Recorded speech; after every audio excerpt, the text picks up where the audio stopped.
Welcome to Xinhua high school, जहाँ 4 insanely handsome और super rich bad boys यानी कि F4 पूरी स्कूल को अपने फिंगर टिप्स पर नचाते हैं। रूल्स उन्हें तोड़ना इनकी आदत है। इनके आगे पूरा कैंपस झुकता है, पर तभी होती है एक फायरबॉल गर्ल चांदी की एंट्री। 0 बैंक बैलेंस, 0 फियर और 100% प्योर एटीट्यूड। उसने F4 के एरोगेंट लीडर जुनप्यू को ऐसा थप्पड़ मारा कि बंदे का ईगो सीधा जमीन पर। लेकिन ड्रामा तो अब शुरू होता है, जहाँ नफरत बदलने लगती है एक ऑब्सेसिव जुनून में और एक ऐसा स्टीमी लव ट्रायंगल जो स्क्रीन पर आग लगा देगा। क्या एक गरीब लड़की रिच ब्राइड्स की वाट लगाएगी या खुद उनके जाल में फंस जाएगी? पॉपकॉर्न पकड़ के बैठो, बिकॉज दिस इज बॉयज और फ्लावर।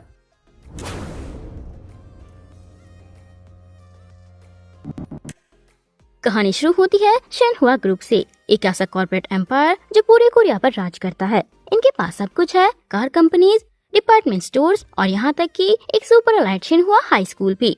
इस स्कूल में बस अमीर बाप के बिगड़े हुए बच्चे पढ़ते हैं जो अपनी गाड़ियों और डिजाइनर कपड़ों का शो ऑफ करते हैं। लेकिन इस ग्लैमरस स्कूल के पीछे एक बहुत डार्क सीक्रेट है। F4 ये 4 सबसे अमीर और पावरफुल लड़कों का एक ग्रुप है जो पूरे स्कूल को अपने इशारों पर नचाता है, और अगर कोई इनके खिलाफ जाने की जरूरत करे तो उसे मिलता है infamous red card. Red card मिलने का मतलब है पूरा स्कूल उसे एक स्टूडेंट के पीछे हाथ धोकर पड़ जाएगा। एक बेचारा लड़का इस रेड कार्ड का शिकार बनता है। पूरे स्कूल के स्टूडेंट्स हाथ धोकर उसके पीछे पड़ जाते हैं। तभी एंट्री होती है हमारी हीरोइन जानदी की। जानदी एकदम आम मिडिल क्लास लड़की है जो अपने पापा की ड्राई क्लीनिंग शॉप का लॉन्ड्री डिलीवरी करने शिनहुआ आई है। वो स्कूल की ग्रैंडनेस देखकर हैरान ही हो रही होती है कि उसे लोगों की भीड़ दिखती है। वो छत की तरफ देखती है और उस लड़के को पहचान लेती है। जानदी बिना कुछ सोचे सीधा छत पर भागती है और चिल्लाकर कहती है कि मिस्टर, तुम्हारी लॉन्ड्री के $30 बाकी हैं। लड़का कहता है कि मेरे जाने के बाद मेरे घर वालों से ले लेना। जानदी शौक होकर कहती है कि तुम मर क्यों रहे हो, इतने अच्छे स्कूल में तो पढ़ते हो। लड़का कहता है कि ये स्कूल नहीं हेल है। जानदी कहती है कि सुनो मिस्टर, असली हेल तो बाहर की दुनिया में है। वो लड़का उसे F4 और उनके रेड कार्ड के बारे में बताता है। जानदी कहती है कि अगर वो उसके स्कूल में होता तो वो उन्हें मजा चखा देती। लड़का कहता है कि तुम्हारे दोस्त बहुत लकी हैं, और इतना कहकर वो चुप हो जाता है। लेकिन जानदी की रिफ्लेक्शन एकदम शार्प है। वो आगे बढ़ती है और आखिरी सेकंड में उस लड़के का हाथ पकड़कर उसे ऊपर खींच लेती है। जानदी हीरो बन जाती है। ये न्यूज पूरे देश में जंगल की आग की तरह फैल जाती है। शिनहुआ ग्रुप की इमेज खराब होने लगती है।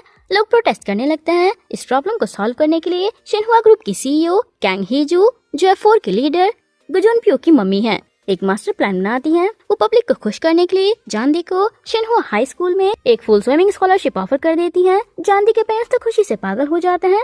उन्हें लगता है कि उनकी बेटी का फ्यूचर सेट हो गया। लेकिन जानदी बिल्कुल जाना नहीं चाहती। फिर भी मम्मी पापा के जोरदार प्रेशर और स्विमिंग पूल के लालच में आकर जानदी को हाँ कहना ही पड़ता है। अगले दिन जानदी अपनी नई यूनिफॉर्म पहनकर स्कूल पहुंचती है। वो बिल्कुल अलग लगती है। बाकी बच्चे लग्जरी कार में स्कूल आ रहे हैं और वो चलकर पूल ढूंढते हुए जानदी को एक बहुत ही प्यारी वायलिन की आवाज सुनाई देती है। वो जंगल वाले एरिया में जाती है और वहाँ सफेद कपड़ों में एक लड़के को वायलिन प्ले करते हुए देखती है। यह है जीहो, F4 का सबसे क्वाइट और मिस्टीरियस मेंबर। जानदी थोड़ी नर्वस होकर पूल का रास्ता पूछती है। जीहो बिना ज्यादा बोले इशारों से रास्ता बताता है और जानदी उसकी हैंडसम पर्सनालिटी और उस शांत अंदाज से थोड़ी इम्प्रेस हो जाती है। फिर आता है स्कूल का सबसे हाइप मोमेंट, F4 की ग्रैंड एंट्रेंस। पूरे स्कूल की लड़कियां शोर मचाने लगती हैं जैसे कोई सुपरस्टार आ गया हो। लाइटनिंग, स्लो मोशन और फुल एटीट्यूड के साथ F4 एंट्री मारते हैं। ये है जुनप्यू, शिनहुआ ग्रुप का इकलौता वारिस, घमंडी और F4 का लीडर। ये है जीहो, फॉर्मर प्रेसिडेंट का पोता, काम और म्यूजिशियन। ये है ये जंग, फेमस पोट्री आर्टिस्ट और म्यूजियम ओनर का पोता। ये है वो बिन, बिग कंस्ट्रक्शन एंटरप्राइजेस का वारिस। जुनप्यो आते ही अपना एटीट्यूड दिखाता है। एक स्टूडेंट ने वही शर्ट पहनी होती है जो जुनप्यो के पास है। जुनप्यो को ये बात बिल्कुल भी पसंद नहीं आती। वो अपने दोस्त वो बिन से जूस का कप लेता है और बिना किसी हेजिटेशन के उस स्टूडेंट के कपड़ों पर गिरा देता है। ये सब देखकर जानदी का खून खौल उठता है। वो उसे माइंड में एकदम पागल बोलती है और सोचती है कि सब लोग इसकी दादागिरी क्यों सहते हैं।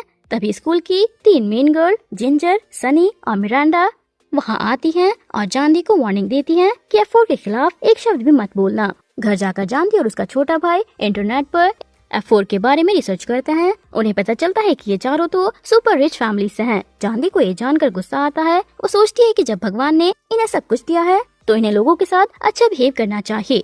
वो स्टेयर्स पर खड़े होकर जोर जोर से जुनप्यो को बुरा भला कहने लगती है। तभी नीचे से एक आवाज आती है ये जीहो था जो स्टेयर्स के नीचे सो रहा था। जीहो ऊपर आता है और बहुत काम टोन में कहता है कि तुमने मेरी नींद खराब कर दी।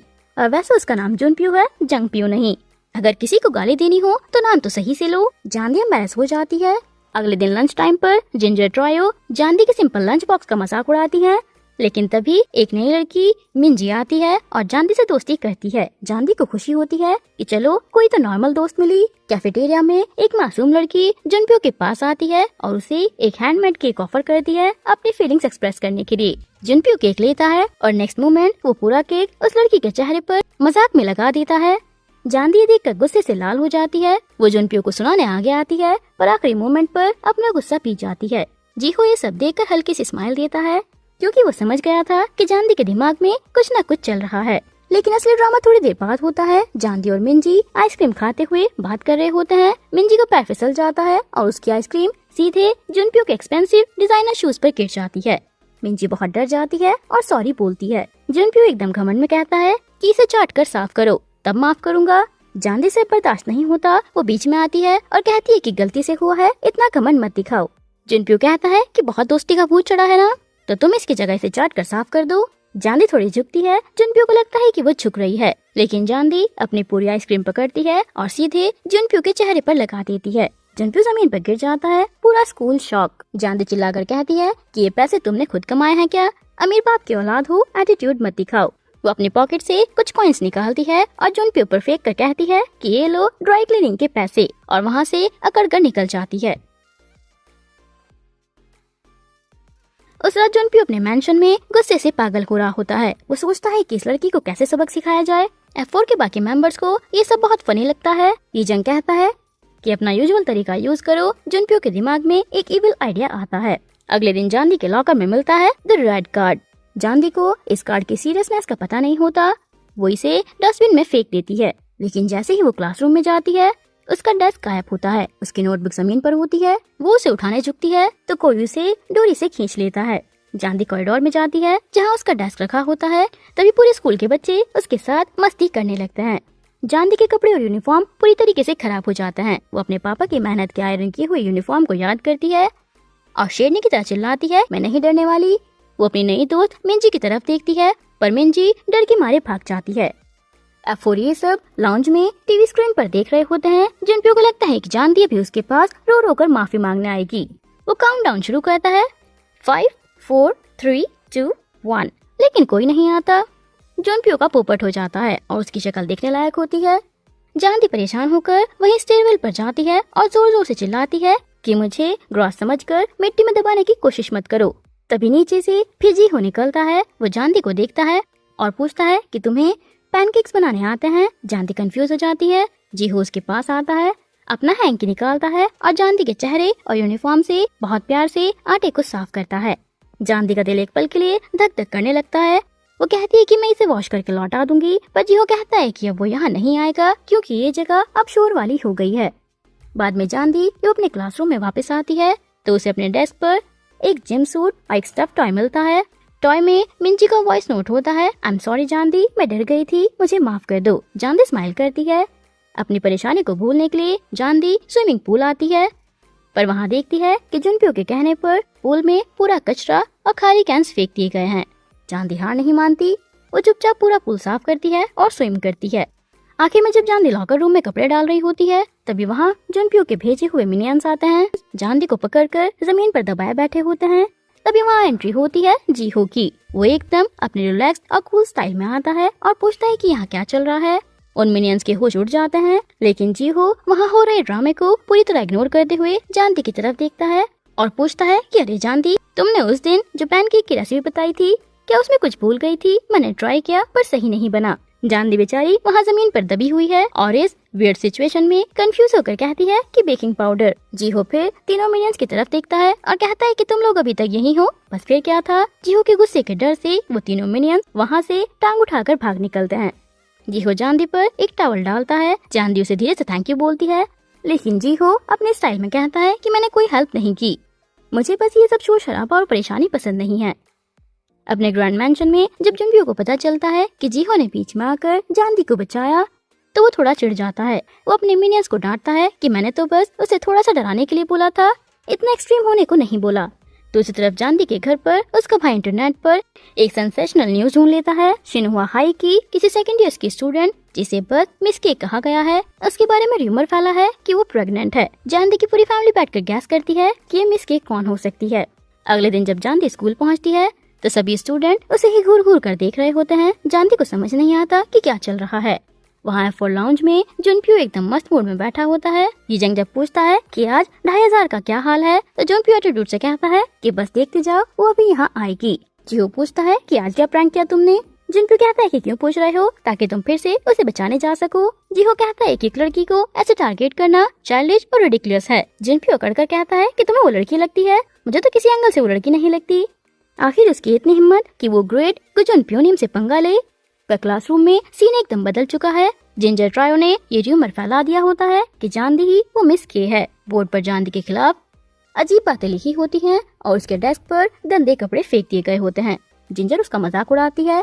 जानवी के सब्र का बॉन्ड टूट जाता है। वो कहती है कि बस अब बहुत हो गया। जानवी सीधे गुस्से में F4 के लग्जरियस लाउंज में पहुंचती है। जुनप्यो उसे देखकर अंदर से खुश होता है, पर बाहर से एटीट्यूड दिखाता है कि अगर माफी मांगने आई हो तो बहुत देर हो गई है। जानवी वो गंदे कपड़े सीधा जुनप्यो के ऊपर फेंकती है। जुनप्यो शॉक हो जाता है। तभी जानवी अपनी मुट्ठी बांधती है और कराटे स्टैंस में आ जाती है। जुनप्यो कंफ्यूज होकर पूछता है कि ये क्या कर रही हो। जानवी बोलती है कि मैंने कहा था ना, मैं अब और नहीं सहूंगी।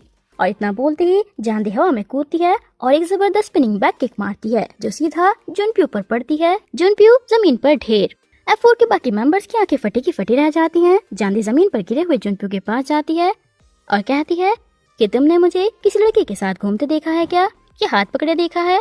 अगर अब की बार ऐसी हरकत की तो मैं सच में तुम्हें जान से मार डालूंगी। अब कोई भी सोचेगा कितने किक खाने के बाद जुनप्यो गुस्से से पागल हो जाएगा, लेकिन नहीं। उसी रात जुनप्यो अपने कमरे में अकेला बैठा बैठा मुस्कुराए जा रहा होता है। वो बिना कर पूछता है कि भाई इतना क्यों हंस रहा है। जुनप्यो एकदम सेटिस्फेक्शन और कॉन्फिडेंस से कहता है कि तुम लोगों को अभी तक समझ नहीं आया, वो लड़की मुझ पर पूरी तरह फ्लैट है। ये जंग और वो बिन हैरान होकर उसे देखने लगते हैं। जुनप्यो अपना दिमाग चलाते हुए लॉजिक देता है कि देखो, वो नहीं चाहती कि जिस लड़के को वो पसंद करती है, यानी कि मैं, वो उसके बारे में कोई गलत फहमी पाले। इसलिए वो खुद आई ये प्रूव करने के लिए कि वो एकदम प्योर और इनोसेंट है। Sorry for the inconvenience. ये जंग और वो बिन उसके इस अलग ही लेवल के डेलील्यू पर तालियां बजाता है कि ब्रावो जुनप्यो, मान गए तेरे दिमाग को। जुनप्यो को लगता है कि जानवी उससे इतनी नफरत का नाटक इसलिए कर रही है ताकि वो अपना प्यार छिपा सके। अगले दिन स्कूल में जानवी जुनप्यो से बचने के लिए छिप छिप कर चल रही होती है। तभी कुछ सूट बूट वाले लोग आते हैं। वो जानवी को पकड़ते हैं, गाड़ी में ठूसते हैं और उसे अपने साथ ले जाते हैं। जब जानवी की आँख खुलती है तो वो एक बहुत ही लग्जरियस मेंशन में स्पा टेबल पर होती है। उसके साथ वैक्सिंग, फेशियल, हेयर स्टाइलिंग और मेकअप का एक लंबा प्रोसेस शुरू हो जाता है। जानवी कंफ्यूज होती है पर लग्जरियस पैम्परिंग देखकर शांत रहती है। मेकअप और डिजाइनर ड्रेस पहनने के बाद बटलर उसे एक कमरे के दरवाजे पर ले जाता है। जानवी को लगता है कि शायद जीहो ने उसे बुलाया है, पर जब विंडो से लड़का मुड़ता है तो सामने जुनप्यो होता है। जानवी तुरंत अपने हाथ उठाकर फाइटिंग पोजीशन में आ जाती है कि अब क्या करने वाले हो। जुनप्यो से मिरर के सामने खड़ा करता है और कहता है कि देखो, पैसा एक बदसूरत बत्तख को भी बुगला बना सकता है। जानवी कहती है कि उसे हंस बोलते हैं। जुनप्यो अपने ही ख्याली पुलाव में खोया रहता है और कहता है कि अगर तुम मुझे पसंद करती हो तो सीधा बोल दो, यहाँ कोई नहीं है, तुम खुलकर अपना प्यार एक्सप्रेस कर सकती हो। मैं तुम्हें अपनी गर्लफ्रेंड का स्टेटस देने को रेडी हूँ। जानवी को लगता है कि इसका दिमाग खराब हो गया है। वो वहाँ से जाने लगती है। जुनप्यो उसे रोकता है और कहता है कि तुमने जो ड्रेस पहनी है वो 100 मिलियन की है। मेरे साथ रहोगी तो रोज ये सब मिलेगा। तुम्हें ये नहीं चाहिए, तुम पागल हो क्या? जानवी गुस्से में कहती है कि तुम्हारा चेहरा देखते ही मेरी बॉडी पर कीड़े रेंगने लगते हैं। तुम्हें पता नहीं है, पर पैसे से दोस्ती नहीं खरीदी जाती। जानवी अपनी सारी ज्वेलरी उतारकर जमीन पर फेंक देती है और अपने पुराने स्कूल यूनिफॉर्म मांगकर वहाँ से निकल जाती है। जुनप्यो के अकेले रहने पर वो गुस्से से उस ड्रेस को पैरों से खींचता है और बटलर को चिल्लाकर कहता है कि इस ड्रेस को फेंक दो और आज जिन लोगों ने जानवी पर काम किया उन सबको जॉब से निकाल दो। मेंशन के बाहर आकर जानवी को याद आता है कि वो अभी भी अमीरों वाले हाई हील्स पहनी हुई है। वो गुस्से में हील्स उतारती है और गेट के पास फेंक देती है। तभी वहाँ से जीहो अपनी बाइक पर गुजरता है। वो जानवी को नंगे पैर देखकर हंसने लगता है कि तुम हमेशा किसी न किसी ड्रामेटिक सिचुएशन में ही क्यों मिलती हो। जानवी सैड होकर जीहो से पूछती है कि क्या दुनिया में कोई ऐसी चीज है जिसे पैसे से नहीं खरीदा जा सकता। जीहो थोड़ी देर सोचता है और प्यारी सी स्माइल के साथ कहता है कि हवा। जानवी सुनकर खुश हो जाती है। जीहो उसके बाल खराब करते हुए कहता है कि तुम सच में बहुत फनी किड हो। फिर वो अपने स्नीकर्स उतार कर जानवी को दे देता है क्योंकि वो नंगे पैर थी। वो खुद बाइक स्टार्ट करके चला जाता है। जानदी स्माइल करके उसे जाते हुए देखती है। अगले दिन जानदी F4 लाउंज में जीहो के शूज लौटाने आती है। वहाँ ये जंग और वो बिन टीवी पर फेमस मॉडल मिन सियो ह्यून का ऐड देख रहे होते हैं। वो बताते हैं कि सियो ह्यून जल्दी कोरिया वापस आ रही है और जीहो बहुत खुश होगा। जानदी को पता चलता है कि बचपन में जब जीहो के पेरेंट्स की कार एक्सीडेंट में डेथ हो गई थी तो जीहो डिप्रेशन में चला गया था। सियो ह्यून ही थी जिसने उसे नॉर्मल किया। वो जीहो का पहला प्यार, उसकी दोस्ती और उसकी केयर टेकर सब कुछ थी। ये बात सुनकर जानदी थोड़ी सैड हो जाती है। दोपहर में जिम क्लास में डॉज बॉल खेलते हुए जिंजर ट्रायो जानदी को टारगेट करते हैं। जानदी का ध्यान नहीं होता और एक बॉल सीधा उसके चेहरे पर लग जाती है। जानदी वॉशरूम में मुंह धोने आती है। जुनप्यो वहाँ आता है और उसकी हेल्प करने की कोशिश करता है, लेकिन जानदी रोते हुए उसका हाथ हटाने लगती है। जुनप्यो को समझ नहीं आता कि उसे कैसे कंसोल करे, तो वो उल्टा उसे डांटने लगता है कि तुम्हारा ध्यान कहाँ था, जो बॉल मुंह पर खाली, रोना बंद करो। जानदी कहती है कि क्या रोने के लिए भी तुम्हारी परमिशन लेनी पड़ेगी, और तुम तो सबसे ज्यादा खुश होते ना। मुझे रोता देखकर जुनप्यो परेशान होकर कहता है कि आखिर तुम्हें मुझसे इतनी नफरत क्यों है। मैं हैंडसम हूँ, लंबी हाइट है, दिमाग है, इतना अमीर हूँ, तुम जुनप्यो से नफरत कैसे कर सकती हो।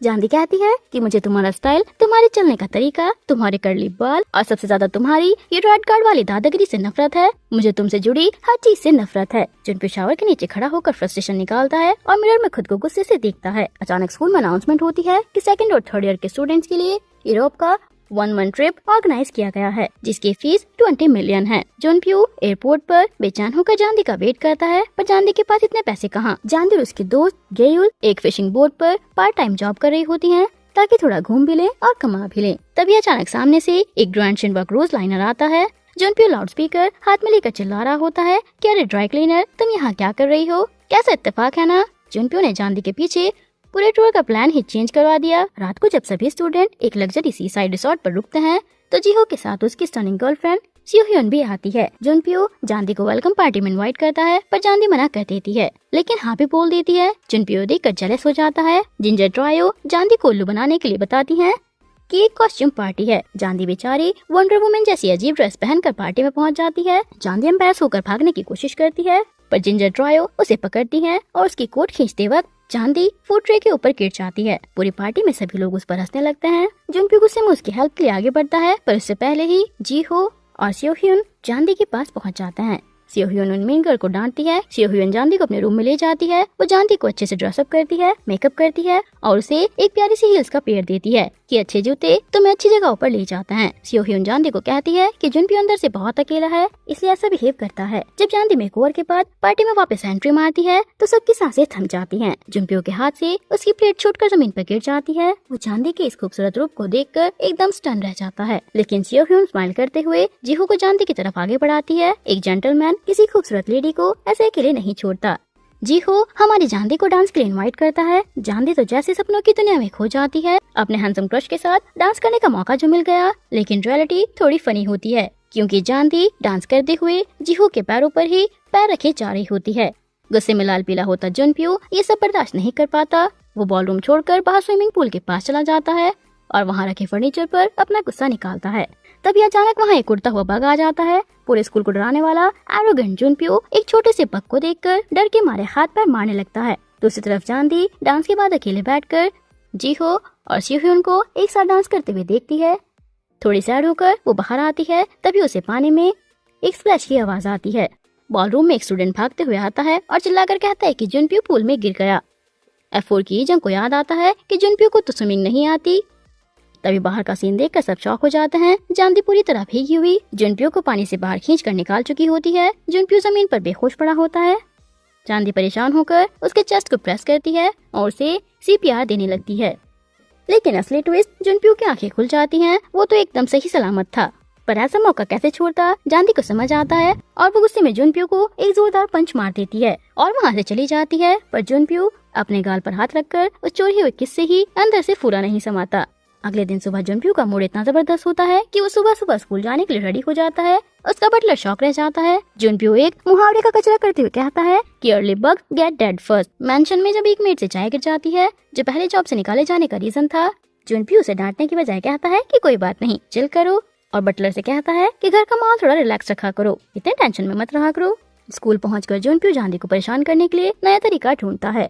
पहले तो वो लॉकर रूम के डोर पर वैसलीन लगा देता है और फिर स्विमिंग पूल में ढेर सारी डक्स छोड़ देता है। लाउंज में बैठकर टीवी स्क्रीन पर जानदी का गुस्से वाला रिएक्शन देखकर वो हल्की हल्की स्माइल करता है। जियांग और वोबिन कहते हैं कि उन्होंने जुनप्यो को किसी काम के लिए इतनी मेहनत करते हुए पहले कभी नहीं देखा।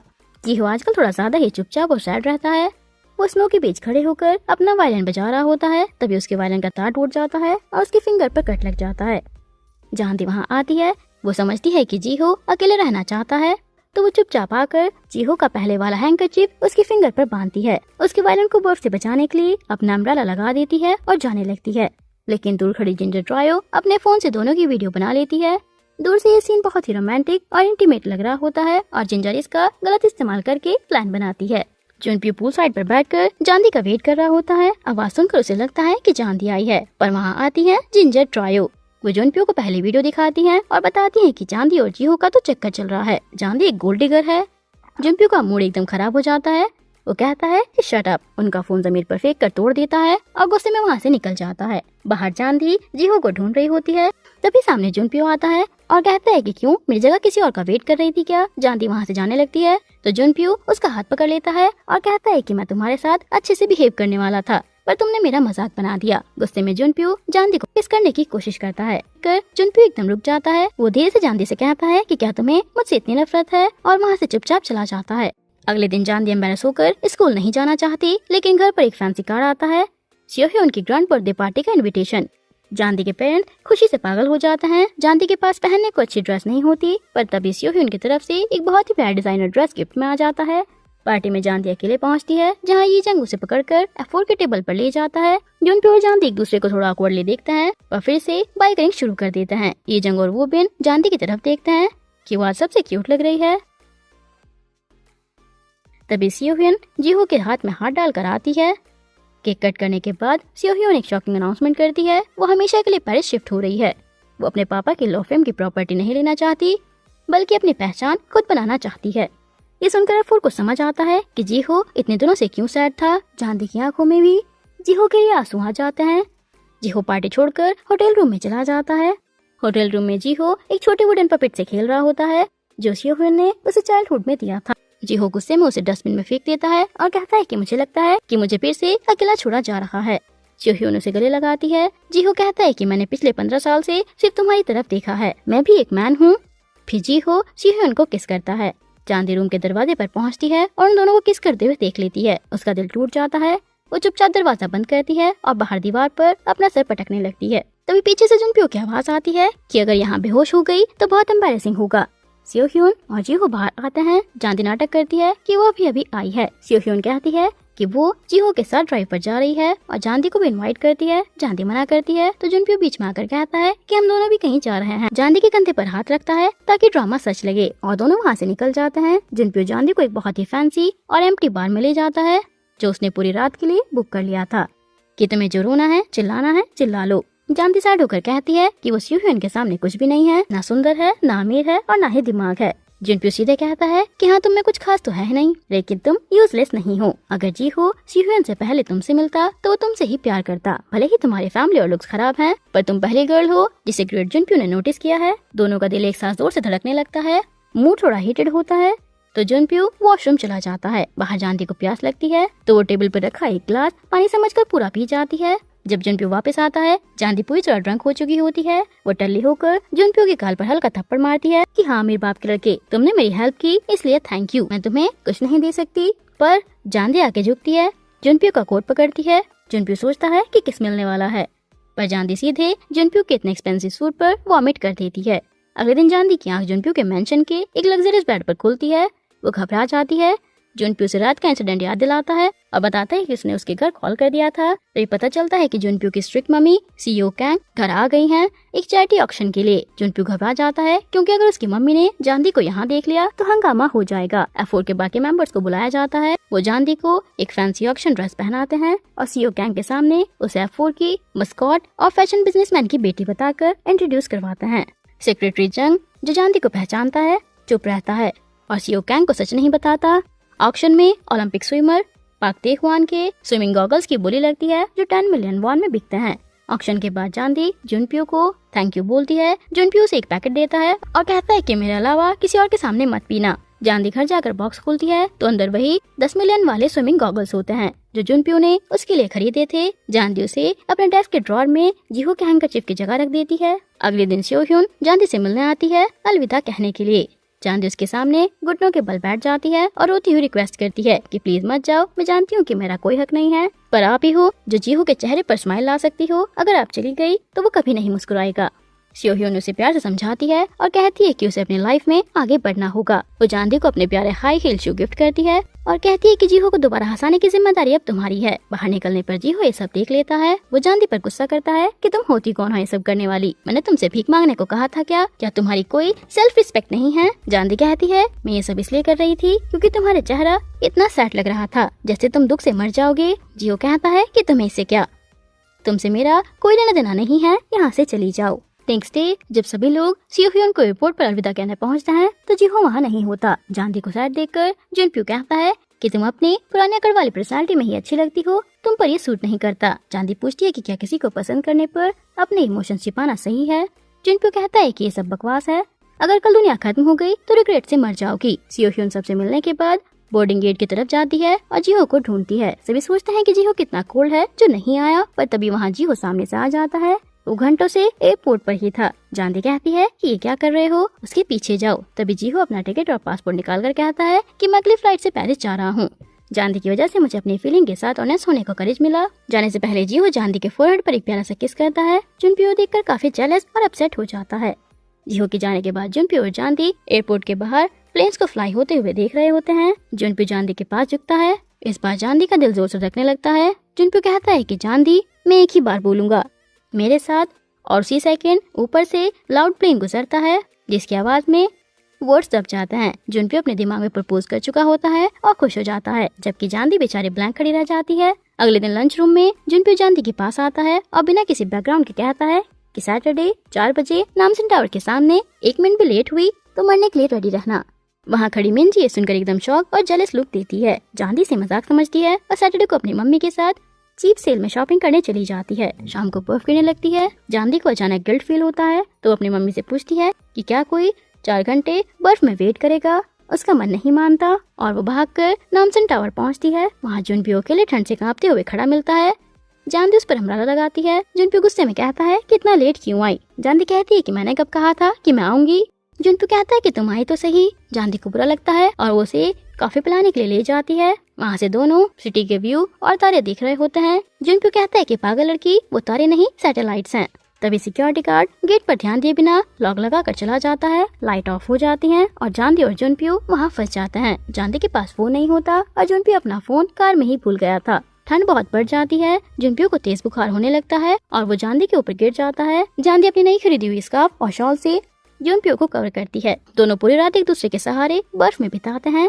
सुबह गेट खुलते ही दोनों बाहर निकलते हैं। बस स्टॉप पर जुनप्यो मजाक में कहता है क्योंकि हमने रात एक साथ बिताई है तो मैं जिम्मेदारी लूंगा। जानदी उसे किक मारती है लेकिन उन्हें पता नहीं होता कि कोई दूर से उनकी फोटोज खींच रहा है। जानदी के घर पहुंचते ही जुनप्यो उसके पेरेंट्स को सारी बात बता देता है और उनके घर गिफ्ट भिजवा देता है। जानदी की फैमिली तो जुनप्यो की दीवानी हो जाती है। अगले दिन स्कूल में ये न्यूज फैल जाती है कि जानदी जुनप्यो की ऑफिशियल गर्लफ्रेंड है। टीवी स्क्रीन पर उनके नामसन टावर वाले रोमांटिक फोटोज चल रही होती हैं। जुनप्यो पूरी क्लास के सामने जानदी के गले में हाथ डालकर कहता है कि हाँ ये सच है। सभी लोग शॉक हो जाते हैं और मिंजी की आंखों में आंसू आ जाते हैं। जानदी मिंजी के घर उसकी तबीयत पूछने जाती है। मिंजी जब जानदी को अपने शिन्हुआ किंडरगार्टन के ईयरबुक को देखते हुए देखती है तो वो अचानक गुस्से में उसके हाथ से बुक खींच लेती है। जानदी हैरान हो जाती है। मिंजी खुद को संभाल कर माफी मांगती है। दूसरी तरफ ये जंग और वो बिन जुनप्यो से पूछते हैं कि क्या वो सीरियस है। ये जंग कहता है कि अमीर खानदानों में वही होता है जो पेरेंट्स चाहते हैं। जुनप्यो एटीट्यूड से कहता है कि एक असली मैन शुरुआत से लेकर आखिर तक जिम्मेदारी लेता है। मिंजी जानदी को एक लाइव म्यूजिक क्लब में ले जाती है। जब मिंजी डांस फ्लोर पर जाती है तो एक लड़की से टकराने पर मिंजी एकदम विलन वाइब्स देने लगती है। वहाँ क्लब में जानदी को एक स्ट्रेंजर मिलता है जो उसे गिटार बजाकर गाना सुनाता है। वो जानदी को एक वाटर बॉटल देता है और पानी पीते ही जानदी को चक्कर आने लगते हैं और वो बेहोश हो जाती है। अगले दिन सुबह जानदी की आंख एक स्ट्रेंजर होटल रूम में खुलती है। मिरर पर लिपस्टिक से लिखा होता है थैंक्स फॉर लास्ट नाइट। जानदी घबरा जाती है क्योंकि उसे रात का कुछ याद नहीं होता। उस दिन जुनप्यो जानदी को खुश करने के लिए 2 घंटे लगाकर अपने कर्ली बालों को स्ट्रेट करवाकर स्कूल यूनिफॉर्म पहनकर आता है। लेकिन जब जानदी स्कूल पहुंचती है तो जिंजर ट्रायो उसे टीवी स्क्रीन के सामने ले जाती है। स्क्रीन पर जानवी और उस स्ट्रेंजर लड़के के होटल बेड पर फोटोज चल रही होती हैं। F4 वहाँ पहुँचता है। जुनप्यो फोटोज देखकर शॉक हो जाता है। जानवी रोते हुए कहती है कि एक ट्रैप है। जुनप्यो गुस्से में जानवी से पूछता है कि बस एक बात बताओ, क्या इस फोटो में तुम हो? जानवी नहीं बोल पाती और उसका एक आंसू गिरता है। जुनप्यो उसे गुस्से से कहता है कि जानवी, आज के बाद मैं नहीं जानता कि तुम कौन हो। जुनप्यो के जाने के बाद पूरा स्कूल जानवी पर टूट पड़ता है, पर जानवी को अब किसी बात से फर्क नहीं पड़ता क्योंकि जुनप्यो ने उस पर भरोसा नहीं किया। ये जंग वूबिन और गेओल को समझ आता है कि जानवी को फंसाया गया है क्योंकि फोटोज लेने वाला कोई तीसरा बंदा था और मिरर पर लिपस्टिक से लिखा था। वूबिन और ये जंग अपने दिमाग और लोकल कॉन्ट्रैक्टर का यूज करके उस क्लब परफॉर्मर लड़के तक पहुंच जाते हैं और सच उगलवा लेते हैं। दूसरी तरफ मिंजी जुनप्यो को वही होटल रूम की की देती है। जुनप्यो वहां पहुंचकर गुस्से में रूम का सारा सामान तोड़ फोड़ देता है। मिंजी वहां आकर जुनप्यो को गले लगाने की कोशिश करती है और कहती है कि इस लड़की के लिए खुद को परेशान मत करो, इसने तुम्हें मुझसे छीन लिया था। जुनप्यो शौक होकर उसकी तरफ देखता है और गुस्से से कहता है कि तुम तो उसकी दोस्त थी ना, एक दोस्त ऐसी बातें कैसे कर सकती है। मिंजी कहती है कि आखिर वो ही क्यों, मैं क्यों नहीं। जुनप्यो उसे साइड करके निकल जाता है क्योंकि उसे समझ आ जाता है कि जानवी को मिंजी नहीं फंसाया था, लेकिन तब तक बहुत देर हो चुकी होती है। जानवी अंदर से टूट चुकी है और अपने दिमाग में जीहू को मदद के लिए पुकारती है। तभी अचानक जुनप्यो वहाँ एंट्री लेता है और उनकी पिटाई कर देता है। जुनप्यो जमीन पर बैठकर जानवी को गोद में उठाता है और सॉरी बोलकर उसे अपने साथ वहाँ से ले जाता है। जानवी रोती हुई कहती है कि मैंने वो सब नहीं किया। जुनप्यो कहता है कि फर्क नहीं पड़ता, तुम चुप रहो।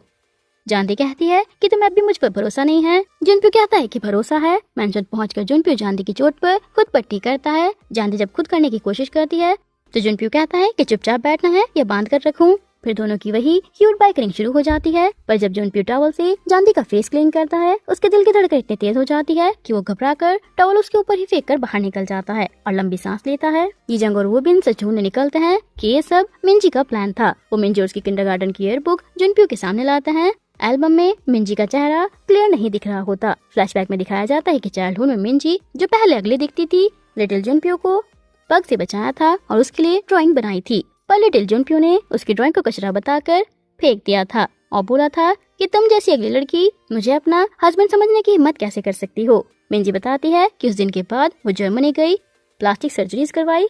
रोती हुई मिंजी कहती है कि मुझे देखो, क्या मैं सुंदर नहीं हूँ? मैं तुम्हारे लिए वापस आई हूँ, मुझे अपना लो। जुनप्यो कोल्डली कहता है कि मुझे तुम पर तरस आता है, तुम अब भी एक मॉन्स्टर हो। पहले वाले बच्चे का दिल कम से कम अच्छा तो था।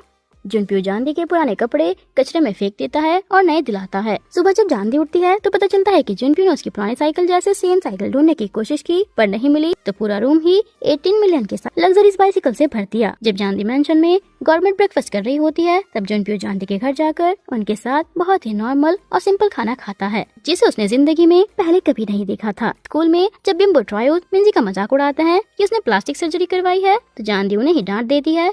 मिंजी जानवी के पास आकर कहती है कि वो माफी नहीं मांगेगी, तो जानवी उसे हिट कर देती है। जुनप्यो पूरे स्कूल के सामने अनाउंस कर देता है कि जानवी अब से मेरी ऑफिशियल गर्लफ्रेंड है, उससे पंगा लेना मतलब मुझसे पंगा लेना। तभी जीहो की वापसी होती है। जानवी उसे देखकर थोड़ी कंफ्यूज और ग्लूम हो जाती है। जीहो जानवी से मजाक में कहता है कि क्या मैं लेट हो गया।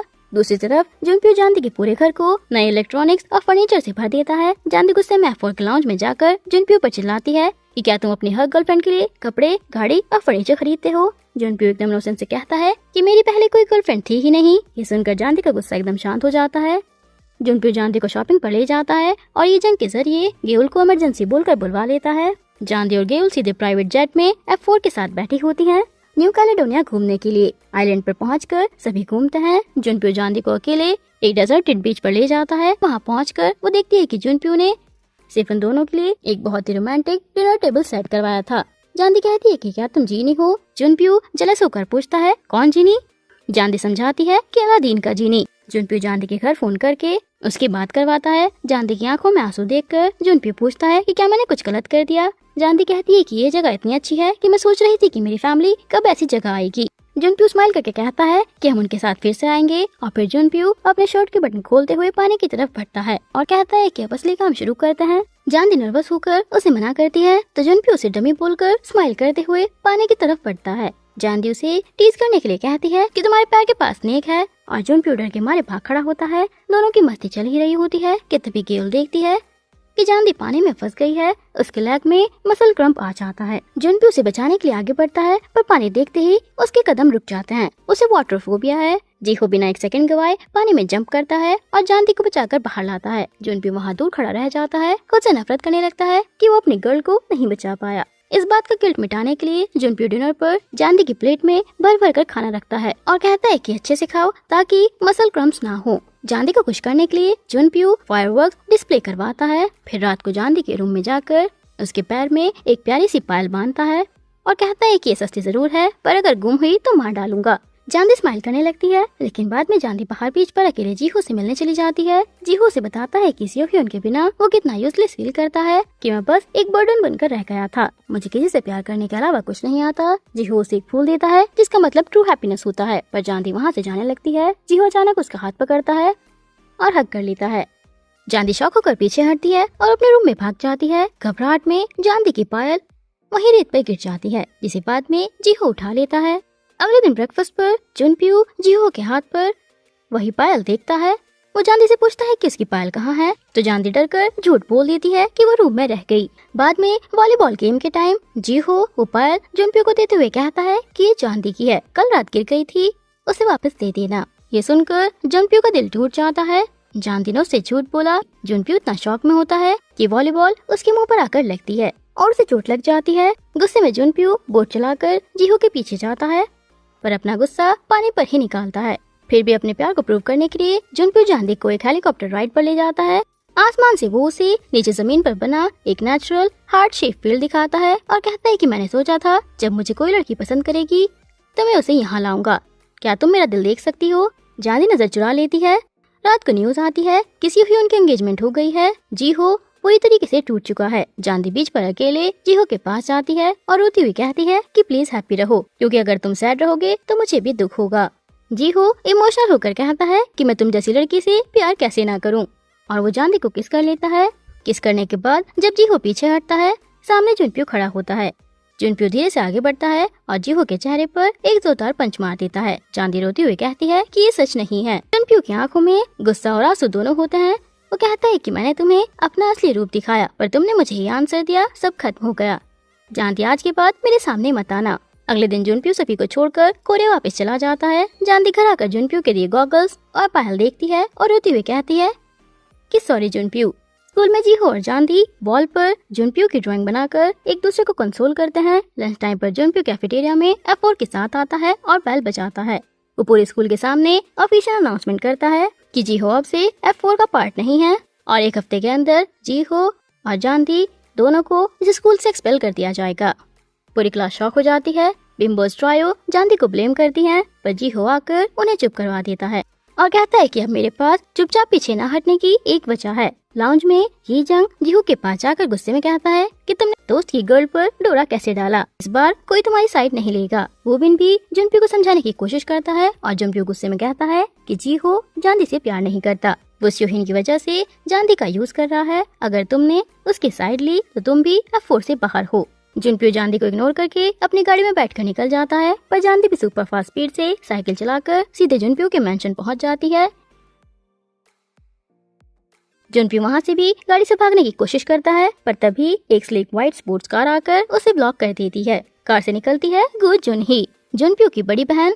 वो स्टाइल में बाहर आती है और कार्टविल बैक फ्लिप करते हुए जुनप्यो की पिटाई शुरू कर देती है कि तुम्हें लड़कियों से ऐसे बात करना किसने सिखाया। जुनही जानदी को बहुत लाइक करती है और उसे घर के अंदर खाने पर बुलाती है, जबकि जुनप्यो गुस्से में भूखा ही रूम में बंद हो जाता है। जीहो जुनप्यो को प्राइवेट थिएटर में बुलाता है। जीहो माफी मांगता है और कहता है कि जानदी को अकेला छोड़ दो, वरना मैं उसकी हिफाजत करूंगा। ये सुनते ही जुनप्यो का गुस्सा और बढ़ जाता है। वो कहता है कि ये 11th टाइम है जब हम ये मूवी देख रहे हैं, अगर तुम्हें याद होता कि हम दोस्त हैं तो ऐसा नहीं होता। जुनप्यो स्कूल के हेडमास्टर पर प्रेशर डालता है कि जानदी और जीहो को एक्सपेल कर दो, पर जुनही वहां आकर जुनप्यो का कान पकड़कर बाहर खींच लेती है। जुनही एक official 3 match sports competition announce करती है। अगर जुनप्यो जीत गया तो जीहो और जानदी एक्सपेल होंगे और जीहो F4 से बाहर। अगर जीहो जीत गया तो दोनों स्कूल में रहेंगे और जीहो F4 में वापस आएगा। पहला मैच लॉटरी ड्रॉ से निकलता है, जो है हॉर्स राइडिंग। ये जीहो की स्पेशलिटी है, पर जुनप्यो 2 दिन रात जाकर मेहनत करके ट्रेन करता है। रेस के टाइम पर जीहो आगे होता है। जुनप्यो शॉर्टकट लेने के लिए डेंजरस हेलीपैड पर चढ़ता है और अपने घोड़े को बहुत पुश करता है। एंड में जुनप्यो रेस जीत जाता है, लेकिन जीतने के बाद जुनप्यो को गिल्ट होता है क्योंकि उसका घोड़ा इतना थक गया होता है कि वो दोबारा कभी रेस नहीं कर पाएगा। जुनही कहती है कि तुम गेम जीत गए पर बैटल हार गए। दूसरा मैच निकलता है कार रेसिंग। ये जुनप्यो का स्ट्रॉन्ग पॉइंट है, जबकि जीहो के पेरेंट्स की मौत कार क्रैश में हुई थी, जिसके ट्रॉमा से वो गाड़ी चलाने से डरता है। जानदी जीहो के पास जाकर कहती है कि उसे रेस खेलने की जरूरत नहीं है, पर जीहो मना कर देता है। जब जुनप्यो उन दोनों को स्नैक्स खाते और चमी होते हुए देखता है तो उसका फोकस हट जाता है और उसकी कार स्पिन आउट कर जाती है। रेस वाले दिन जीहो एक चीप ट्रिक खेलता है और वो जुनप्यो के सामने जानदी को फोरहेड पर किस और हग कर लेता है। जुनप्यो देख कर शॉक हो जाता है। रेस के टाइम पर जब जुनप्यो की कार आगे होती है, उसके दिमाग में बस वही किस वाला सीन घूमता है और डिस्ट्रैक्शन में जुनप्यो की कार स्किड हो जाती है। जीहो राउंड 2 जीत जाता है। तीसरा और फाइनल राउंड होता है स्विमिंग। जुनप्यो को पानी से डर लगता है तो पार्टिसिपेट करने से मना कर देता है। सभी की सहमति से रूल चेंज होते हैं। ये एक 2-2 रिले रेस बन जाती है। ये जंग प्लस वुबेन वर्सेस जीहो प्लस जानदी। गेव ये जंग के पास आकर रिक्वेस्ट करती है कि वो जानबूझकर हार जाए, पर ये जंग मना कर देता है कि वो दोस्ती के रूल से समझौता नहीं करेगा। जानदी के घर वाले भी उसे समझाते हैं कि उसने जुनप्यो के साथ गलत किया है और उसे माफी मांगनी चाहिए। रात को जब जानदी स्विमिंग प्रैक्टिस के लिए निकलती है, तभी जुनप्यो अपनी गाड़ी से वहाँ आता है। वो जानदी से कहता है कि क्या तुम जीतना चाहती हो? जानदी कहती है कि हमारे पास कोई ऑप्शन नहीं है। जुनप्यो कहता है कि हम ये जीहो ही क्यों, कोई और होता तो चल जाता। और फिर अचानक जुनप्यो जानदी को हक कर लेता है और कहता है कि अभी देर नहीं हुई है, बस इतना कह दो कि तुम मुझे पसंद करती हो। जानदी के जुनप्यो के हक को मना करने से जुनप्यो दुख में कहता है कि अलमाइटी जुनप्यो तुमसे रिक्वेस्ट कर रहा है, पर जानदी सॉरी बोलकर चली जाती है। जुनप्यो गुस्से में कहता है कि उसने अपना आखिरी चांस खो दिया, पर जानदी कहती है कि मैं कभी रिग्रेट नहीं करूंगी। पूल साइड पर फाइनल स्विमिंग पूल रिले शुरू होती है। जीहो वुबेन से आगे निकल जाता है, जिससे जानदी को ये जंग पर एक अच्छी लीड मिल जाती है, लेकिन ये जंग सुपर फास्ट स्पीड से जानदी के बराबर पहुंचने लगता है। दोनों बिल्कुल टच लाइन के पास पहुंचते हैं और अचानक पूरे हॉल की लाइट ऑफ हो जाती है। जब लाइट वापस आती है तो पता चलता है कि जुनप्यो ने खुद मेन स्विच बंद कर दिया था। वो नहीं चाहता था कि जानदी एक्सपल्जन झेले या जीहो F4 से बाहर हो। जुनही सबके सामने अनाउंस करती है कि जीहो और जानदी जीत गए हैं और स्कूल में रहेंगे। ये जंग स्माइल करते हुए जीहो के स्टमक पर एक फ्रेंडली पंच मारता है, मतलब सब आपस में वापस दोस्त बन गए हैं। F2 बॉयज जब जुनप्यो से मिलने आते हैं तो जुनप्यो एक वुडन टॉय रोबोट से खेल रहा होता है। फ्लैशबैक में पता चलता है कि बचपन में जुनप्यो ने लिटिल जीहो का रोबोट छीन कर तोड़ दिया था, जो जीहो के लेट फादर का गिफ्ट था। जुनप्यो कहता है कि मैं अपना पुराना डेब्ट चुकाना चाहता हूँ, मैं जीहो के खिलाफ जानदी को बर्बाद नहीं कर सकता। अगले दिन जीहो जानदी को डेट पर ले जाता है। पहले वो हॉर्स राइडिंग करते हैं, पर फिर जीहो उसे नामसन टावर ले जाता है। जानदी को वहाँ जुनप्यो के साथ गुजारी हुई ठंड वाली रात याद आती है। केबल कार में उसे वही वॉल पर लिखी लाइन दिखती है जो जुनप्यो ने लिखी थी, जुनप्यो लव्स जानदी, आवर फर्स्ट नाइट। जुनप्यो भी अपनी कार से उनका पीछा कर रहा होता है और जेलसी से भुन रहा होता है। जीहो के घर पर जीहो जानदी के पास आकर किस करने की कोशिश करता है, पर जानदी नर्वस होकर पीछे हट जाती है। जीहो स्माइल करता है और कहता है कि मुझे समझ आ गया कि जुनप्यो तुमसे इतना प्यार क्यों करता है। जीहो कहता है कि अब वो सियोइन को भूलकर आगे बढ़ने के लिए रेडी है। जब जीहो जानदी के शोल्डर पर सो जाता है, जानदी सॉफ्टली कहती है कि सियोन होने की वजह से शायद मैं भी अपना पहला प्यार छोड़ पाऊंगी, और जीहो को गुड बाय बोलती है। जानदी के जाने के बाद जीहो F4 को आइस हॉकी रिंक पर मिलता है। जीहो जानबूझकर जुनप्यो को भटकाने के लिए बोलता है कि जानदी बहुत बोरिंग लड़की है, वो तो सिर्फ टाइम पास के लिए थी। ये सुनते ही जुनप्यो के अंदर ज्वालामुखी फट जाता है। वो जीहो पर गुस्सा करता है कि अगर तुमने जानदी को हर्ट किया तो मैं तुम्हें नहीं छोड़ूंगा। जीहो स्माइल करते हुए कहता है कि देखा, तुम उसे नहीं छोड़ सकते। अगर तुम शुरू से सच बोल देते तो मुझे ये सब नाटक नहीं करना पड़ता। जुनप्यो को समझ आता है कि जीहो ने उसे जानदी के लिए उसके असली इमोशन रियलाइज कराने के लिए ये सब किया था। रात को जानदी के पास ये जंग का कॉल आता है कि जुनप्यो का एक्सीडेंट हो गया है। जानदी अलग अलग जूते पहनकर परेशान होकर हॉस्पिटल भागती है। आईसीयू में जुनप्यो को बेहोश देखकर जानदी रोने लगती है और उसका हाथ पकड़कर कहती है कि उठो, मुझे तुमसे बहुत कुछ कहना है, मैं सॉरी बोलना चाहती हूँ, मैं वो बात कहने को रेडी हूँ जो तुम सुनना चाहते थे।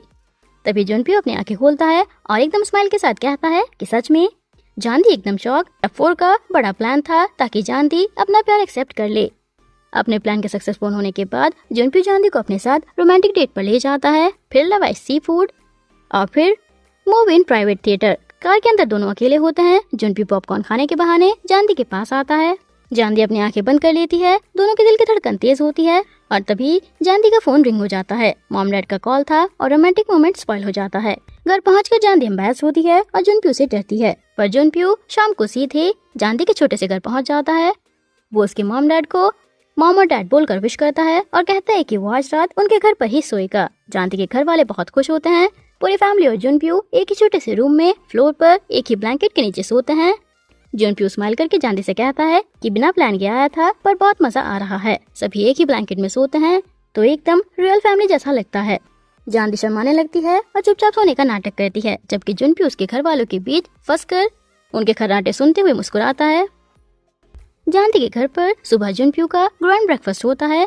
जानती की मॉम प्यार से अपने हाथ से जुनप्यू के प्लेट में खाना रखती हैं, जिसे देखकर जुनप्यू थोड़ा अनकंफर्टेबल जरूर होता है, पर जानती के घर वाले उसे क्यूट स्टाइल में सन इन लॉ बोलना शुरू कर देते हैं।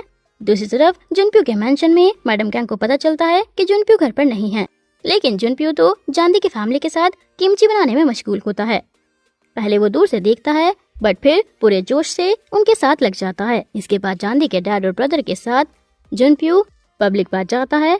वहाँ जब जानती के डैड जुनप्यू की पीठ पर कपड़ा लगाते हैं तो जुनप्यू के चेहरे का एक्सप्रेशन देखने वाला होता है। बात के बाद स्ट्रीट कार्ट पर जुनप्यू लाइफ में पहली बार फिश स्नैक्स खाता है। उसे वो इतना टेस्टी लगता है कि वहाँ पर स्टिक्स का पहाड़ बन जाता है। लॉन्च में जब जुनप्यू ये जंग और वो बिन को ये सब बातें बताता है तो ये जंग कहता है कि ये तो पहले जब कहावतें गलत बोलता था तभी अच्छा था। जानती जुनप्यू को एक डबल डेट के लिए कॉल करती है। जुनप्यू प्राउड होने का नाटक करता है और कहता है कि 3 दिन और 13 घंटे से तुमने कॉल नहीं किया, मैं तो बहुत बिजी था। पर फिर भी वो जानती से मिलने पहुंच जाता है। गेउल का बॉयफ्रेंड सुप्यू 30 मिनट लेट आता है और आते ही जुनप्यू के हेयर और स्टाइल का मजाक उड़ाता है। फिर वो सभी एक रेस्टोरेंट में खाना खाने जाते हैं, लेकिन आउटडोर आइस स्केटिंग रिंग पर मूवमेंट प्यारा हो जाता है।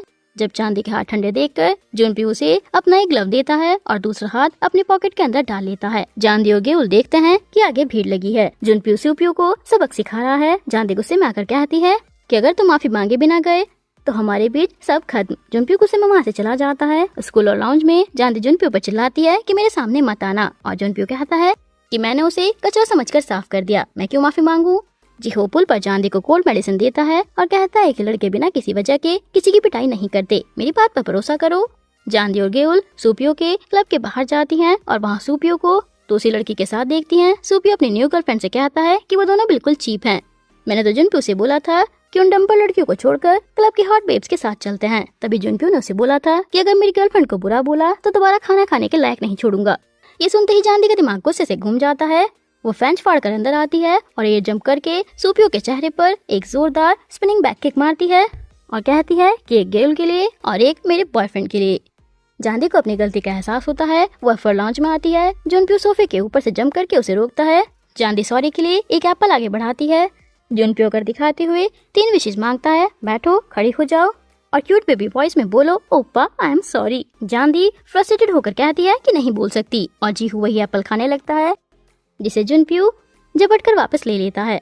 दूसरी तरफ ये जंग गेउल को अपने सेरामिक स्टूडियो लेकर आता है। एक पोट्री पीस तोड़कर उसे समझाता है कि जिंदगी में स्ट्रॉन्ग बनने के लिए टूटना पड़ता है। फिर ये जंग गेउल को एक गॉर्जियस मेकओवर देता है और उसे सुपियो वाले क्लब ले जाता है। वहाँ ये जंग स्टेज पर जाता है, सुपियो की नई गर्लफ्रेंड को इम्प्रेस करता है और सैक्सोफोन बजाकर पूरे क्लब को मेमोराइज कर देता है। वो कहता है कि ये परफॉर्मेंस उसके लिए है जिसने मेरा दिल चुरा लिया है। सुपियो का चेहरा देखने लायक होता है जब उसे पता चलता है कि ये जंग गेउल के लिए आया है।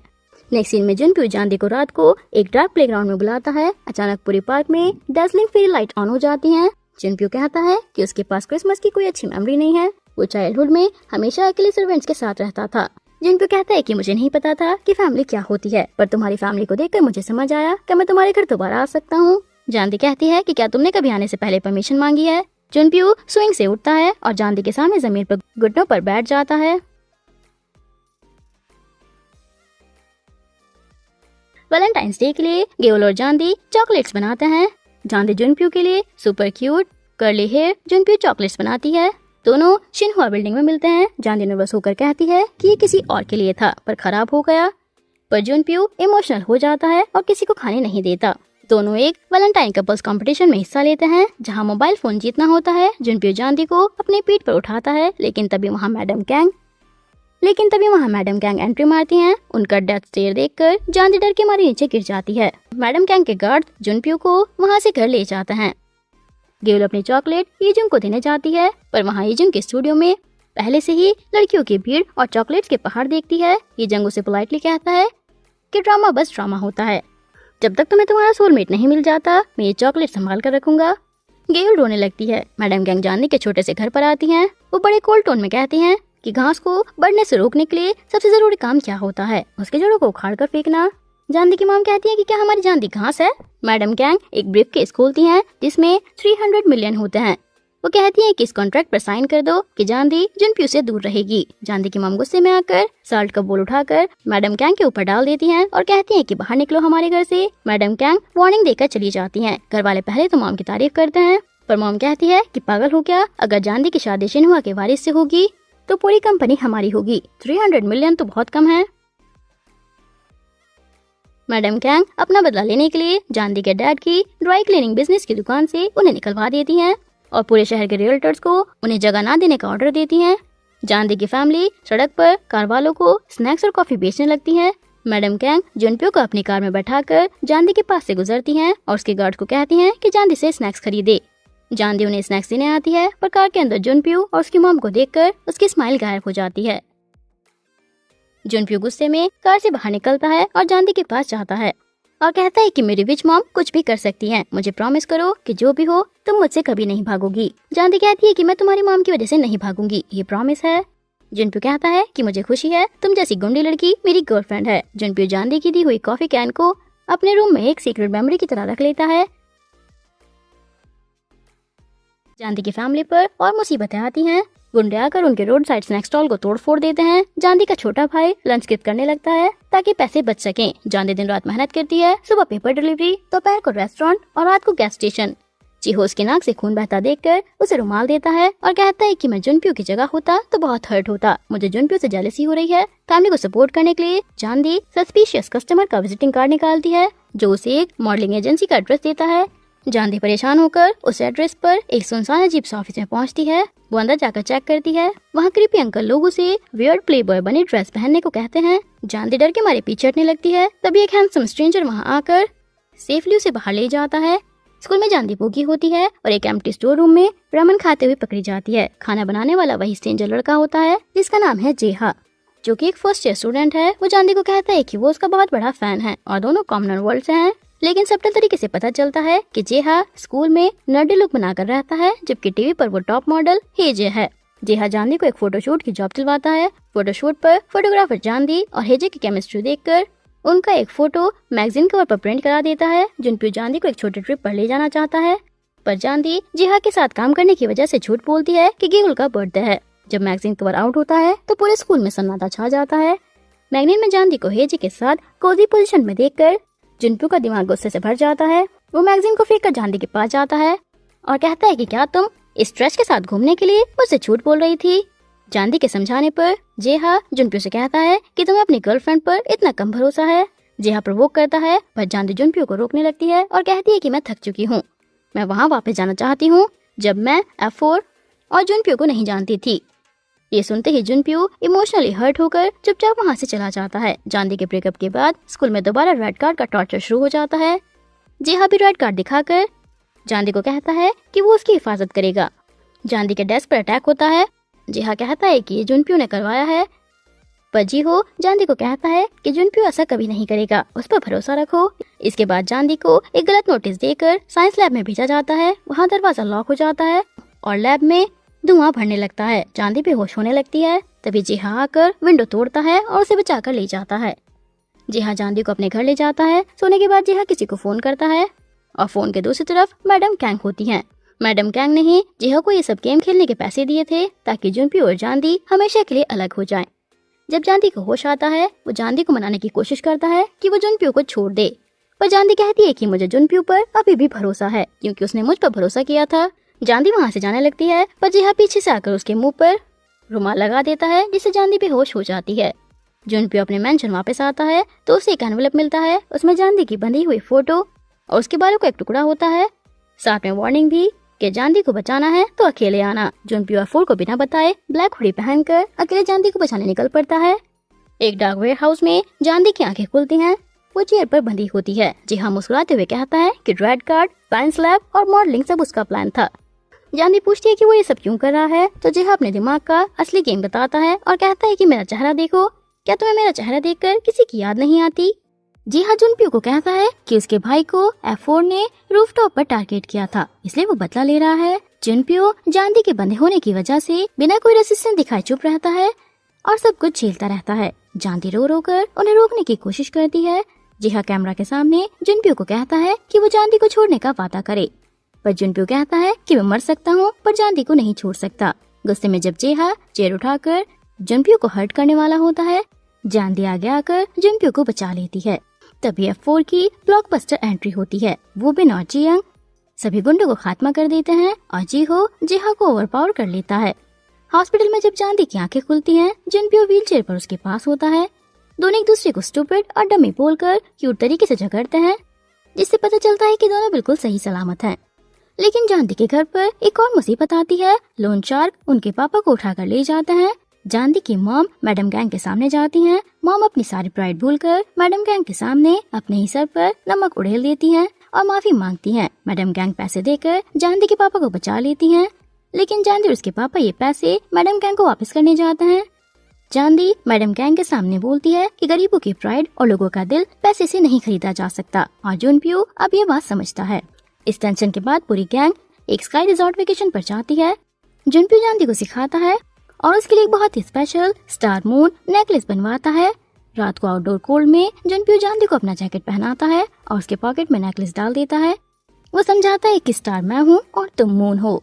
स्टार कभी मून का साथ नहीं छोड़ता। दोनों एक ही जैकेट शेयर करते हैं, एक दूसरे के पास आते हैं और बहुत ही स्वीट रोमांटिक मोमेंट स्पेंड करते हैं। अगले दिन जिंजर ड्रायो जांदी को पुश करके उसका स्टार मून नेकलेस चुरा लेती है। जांदी परेशान होकर ढूंढती है। जुनप्यो को जब पता चलता है, वो नाराज होकर कहता है कि क्या मेरी फीलिंग तुम्हारे लिए इतनी सस्ती है। मीन गर्ल्स जांदी को एक फेक टिप देती हैं। जांदी एक बहुत बड़े बर्फ के तूफान में अकेली पहुंच जाती है और बर्फ में गिरकर बेहोश होने लगती है। जीहो जिंजर ड्रायो से सच उगलवाता है और जुनप्यो को इन्फॉर्म करता है। जुनप्यो अपने मॉम के गार्ड्स को चकमा देकर एक स्नोमोबाइल और फिर पैदल चलकर तूफान में जांदी को ढूंढ निकालता है। जांदी बेहोश होते हुए कहती है कि मैं तुम्हारा दिल ढूंढने आई थी। जुनप्यो उसे एक वुडन कैबिन में ले जाता है। दोनों एक दूसरे को वार्म रखने के लिए एक ही ब्लैंकेट शेयर करते हैं। जुनप्यो जांदी से कहता है कि मैं तुम्हें प्रोटेक्ट करूंगा। जांदी वादा करती है कि वो उसके लिए स्पेशल बेंतो लंच बॉक्स बनाएगी। घर वापस आकर Jandi super cute Junpyo rice face bento box pack करती है और पिकनिक पर जुनप्यो का वेट करती है। लेकिन अचानक न्यूज आती है कि जुनप्यो के डैड चाइना में कोलैप्स हो गए हैं। शिनहुआ ग्रुप पर बड़ा क्राइसिस आ गया है और मैडम गैंग जुनप्यो को इमीडिएटली अब्रॉड ले जा रही है। जीहो जांदी को एयरपोर्ट ले जाने के लिए कार ड्राइव करता है, पर बहुत देर हो चुकी होती है। जांदी एयरपोर्ट के बाहर से शिनहुआ प्राइवेट जेट को आसमान में उड़ते हुए देखती है और फूट फूट कर रोने लगती है। जीहो से संभालता है। आसमान में जुनप्यो के फोन से जांदी के मोबाइल पर एक लास्ट टेक्स्ट आता है कि मैं बहुत जल्दी वापस आऊंगा, वहीं रुकना और मेरा इंतजार करना। आई लव यू जांदी। स्टोरी में लगभग 6 महीने का टाइम जंप आता है। F4 ग्रेजुएशन के बाद कॉलेज चले गए हैं और जांदी अपने हाई स्कूल के फाइनल ईयर में है। जुनप्यो के जाने के बाद से जांदी का उससे कोई कांटेक्ट नहीं हुआ है, जिससे वो अंदर से बहुत ज्यादा सैड रहती है। उसके रेस्टोरेंट पर वही खड़ूस जीहो के दादाजी बार बार आते हैं और जांदी को प्यार से कहते हैं कि तुम लोटस फ्लावर की तरह हो। क्या तुम्हें पता है कि लोटस मड में क्यों खिलते हैं? वो ये सवाल जांदी को होमवर्क के तौर पर देते हैं। जांदी के शोल्डर में काफी टाइम से दर्द हो रहा है, जो उसे तब लगा था जब उसने वेयरहाउस में जुनप्यो को बचाने के लिए चेयर का वार झेला था। जीहो उसे जबरदस्ती हॉस्पिटल ले जाता है। डॉक्टर एक बहुत ही हार्ट ब्रेकिंग न्यूज बता देते हैं, वो अब कभी स्विमिंग नहीं कर पाएगी। जांदी पूल के पास रो रो कर जीहो को कहती है कि मैं सुंदर नहीं हूँ, दिमाग से तेज नहीं हूँ और न ही मेरे पास पैसे हैं, बस एक स्विमिंग ही थी जो मुझे आती थी, अब मैं क्या करूँ। जीहो से संभालता है और कहता है कि हम मिलकर ढूंढेंगे, मैं तुम्हारा हाथ पकड़कर तुम्हें सपोर्ट करूंगा। जांदी जुनप्यो से मिलने के लिए मकाऊ जाने का फैसला करती है। पैसे कमाने के लिए वो लंच बॉक्स बेचती है, जिसमें अफसर आकर उसकी हेल्प करते हैं और हजारों गर्ल्स की भीड़ जमा करके पैसे कलेक्ट करवाते हैं। F3 पुल पर जांदी के लिए एक इमोशनल रिटायरमेंट सेरेमनी ऑर्गेनाइज करते हैं। जांदी मकाऊ पहुंचती है। होटल के बाहर एक चोर उसका वॉलेट चुरा लेता है, लेकिन वहाँ एक बोल्ड और कैस लड़की जे क्योंग आकर उस चोर को धूल चटा देती है। दोनों लड़कियां आपस में फ्रेंडली बातें करती हैं। जांदी टूरिस्ट के ग्रुप के साथ शाही होटल के अंदर घुसने में कामयाब हो जाती है। वहाँ कसिनो और बार के पास वो जुनप्यो को देख लेती है। जुनप्यो एकदम कॉर्पोरेट लुक में बड़े बिजनेसमैन के साथ स्माइल कर रहा था और एक प्रिटी गर्ल उसके साथ खड़ी थी। जांदी से अचानक ग्लास टकरा जाता है आवाज सुनकर जुनप्यो मुड़कर जांदी को देखता है, लेकिन उसके चेहरे पर कोई खुशी नहीं आती। वो जांदी को एक आईसी कोड अनजान लुक देता है और बिना पहचानने का नाटक करके वहाँ से मुड़कर चला जाता है। जांदी का दिल कम्प्लीटली टूट जाता है। सैड जांदी को एक छोटा बच्चा चीप होटल का लालच देकर एक सुनसान गली में ले जाता है और उसका बैग लेकर भाग जाता है। जांदी उसका पीछा करती है, पर वहाँ गुंडे आकर उसे घेर लेते हैं। जांदी डर के मारे जुनप्यो को बुलाती है। तभी वहाँ F3 की ग्रैंड एंट्री होती है। वो बेन गुंडों से अपने माफिया अंडरवर्ल्ड लैंग्वेज में बात करता है। गुंडे उसके सामने हाथ जोड़कर कहते हैं कि प्रिंस सॉन्ग, और डर के मारे भाग जाता है। F3 जांदी को अपने लग्जरियस होटल में ले जाते हैं। जीहो जांदी के चेहरे से समझ जाता है कि उसकी जुनप्यो से मुलाकात अच्छी नहीं रही। जुनप्यो F3 से मिलने से भी मना कर देता है और कहता है कि वो बिजनेस मीटिंग में बिजी है। तभी F3 को एहसास होता है कि जुनप्यो अब सिर्फ F4 का लीडर नहीं बल्कि शिन्हुआ ग्रुप का बॉस बन चुका है।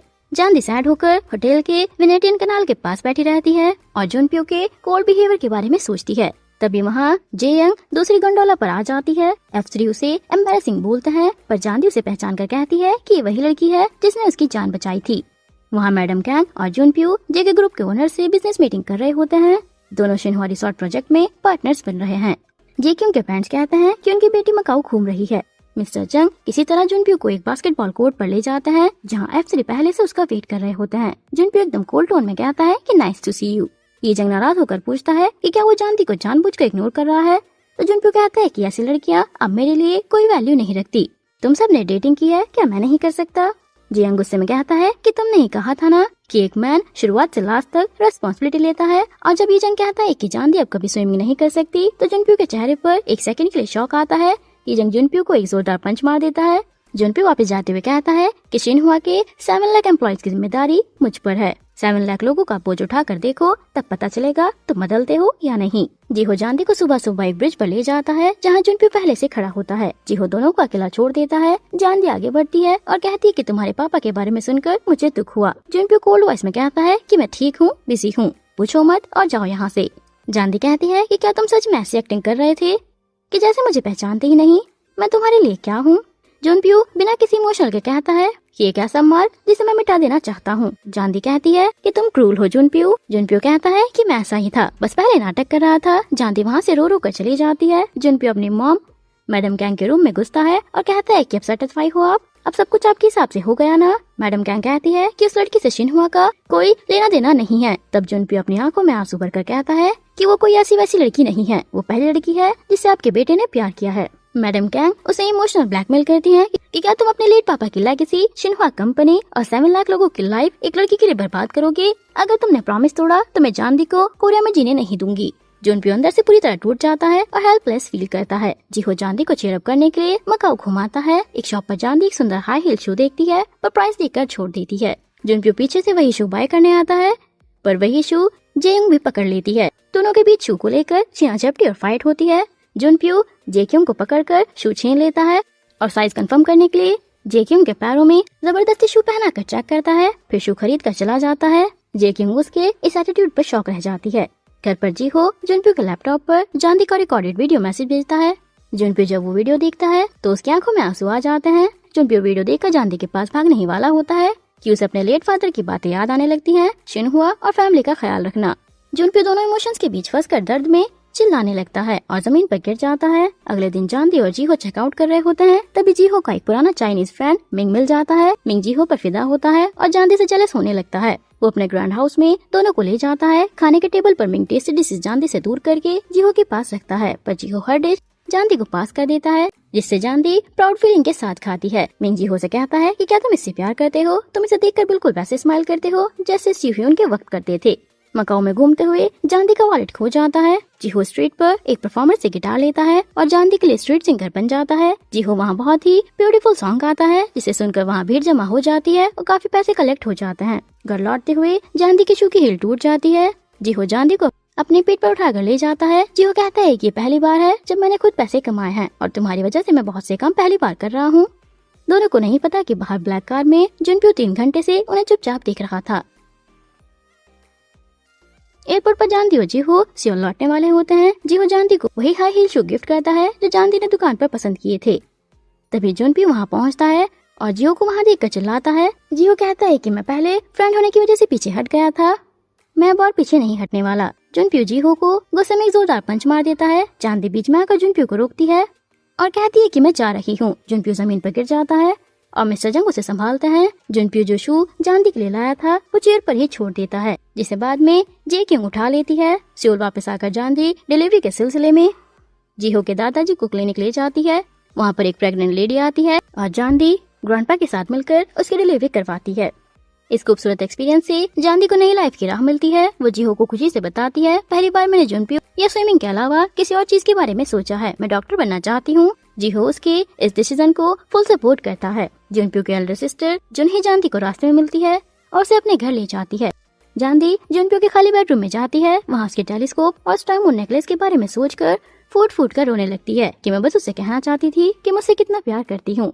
जुनही उसे हक करके कहती है कि जुनप्यो वापस आएगा, उस पर भरोसा रखो और उसे एक चांस दो। मैडम कैंग जांदी को जुनप्यो के बर्थडे पार्टी का इनविटेशन भेजती है। एफ और गेउल के साथ जांदी पार्टी में पहुँचती है।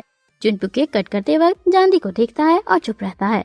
मैडम कैंग जांदी को ह्यूमिलेट करने के लिए स्टेज पर पियानो प्ले करने को कहती हैं। जांदी आगे बढ़ती है और पियानो बजाते हुए एक इमोशनल सॉन्ग गाती है, जिससे सभी इम्प्रेस हो जाते हैं। लेकिन मैडम कैंग अपना सबसे बड़ा ट्रम्प कार्ड खेलती हैं। वो स्टेज पर आकर अनाउंस करती हैं कि शिनहुआ ग्रुप के वारिस जुनप्यो की एंगेजमेंट जेके ग्रुप की बेटी हाजियंग के साथ तय हुई है। पूरे हॉल में सन्नाटा छा जाता है। जांदी का दिल पूरी तरीके से टूट जाता है। जेक्युंग और जुनप्यो दोनों शॉक रह जाते हैं। पार्टी के बाहर जुनप्यो गुस्से में मैडम कैंग से लड़ने के लिए जांदी का हाथ पकड़कर खींचता है, पर गलती से वो जेक्युंग का रिस्ट पकड़कर ले जाता है। जांदी और बाकी सभी देखकर शॉक रह जाते हैं। बाहर जाकर जब जुनप्यो को पता चलता है कि वो रॉन्ग गर्ल को ले आया तो वो जेक्युंग पर चिल्लाता है। जेक्युंग उसे पीछे से जंप करके उसके कान पर बाइट कर लेती है। जेक्युंग उसे मंकी बोलती है और मजाक उड़ाती है। जेक्युंग के बॉडीगार्ड जुनप्यो को पकड़ लेते हैं, पर जेक्युंग को जुनप्यो की पागलपन वाली पर्सनालिटी पसंद आने लगती है। घर लौटते वक्त जीहो जांदी को कहता है कि आंखों से जो दिखता है वो हमेशा सच नहीं होता, कभी कभी सच देखने के लिए भरोसे की जरूरत होती है। घर पहुंचकर जीहो देखता है कि जांदी अपना बैग उसकी कार में छोड़ गई है। वो जुनप्यो को कॉल मिलाने ही वाला होता है कि फोन रिंग होने लगता है। जुनप्यो उसके घर के बाहर फोन कान पर लगाए खड़ा होता है। जीहो उसे टोंट मारता है कि मकाऊ में तुमने मुझे भी पंच किया था, जिस पर जुनप्यो कहता है कि मुझे मार लो और हिसाब बराबर करो। जीहो स्माइल करके जांदी का छूटा हुआ बैग जुनप्यो को देता है। बैग के अंदर जुनप्यो के एक कर्ली हेयर डॉल और जांदी का प्यारा बर्थडे नोट मिलता है। जुनप्यो उसे देखकर अंदर से पिघल जाता है। कॉलेज में जेक्युंग जांदी से मिलती है और उसे अपनी छोटी बहन बनाने की कोशिश करती है। फिर वो F4 के पास जाती है और जुनप्यो को हेडलॉक में पकड़ लेती है। जुनप्यो से दोबारा क्रेजी मंकी बोलता है, पर जेक्युंग कहती है कि मैं इस एंगेजमेंट को आगे बढ़ाऊंगी और तुम्हें टेम करूंगी। जेक्युंग जांदी और गेउल को अपने साथ शॉपिंग और हैंगिंग आउट पर ले जाती है। वो जांदी से पूछती है कि जुनप्यो को कैसे इम्प्रेस करें। जांदी विस्टफुल होकर जुनप्यो की सारी बातें बताती है कि वो गुस्से में डेंजरस है और प्यार में बुलडोजर। जेक्युंग कहती है कि तुम मेरी डेटिंग कोच बन जाओ। जेक्युंग जांदी के घर पर एक रात रुकने पहुंच जाती है।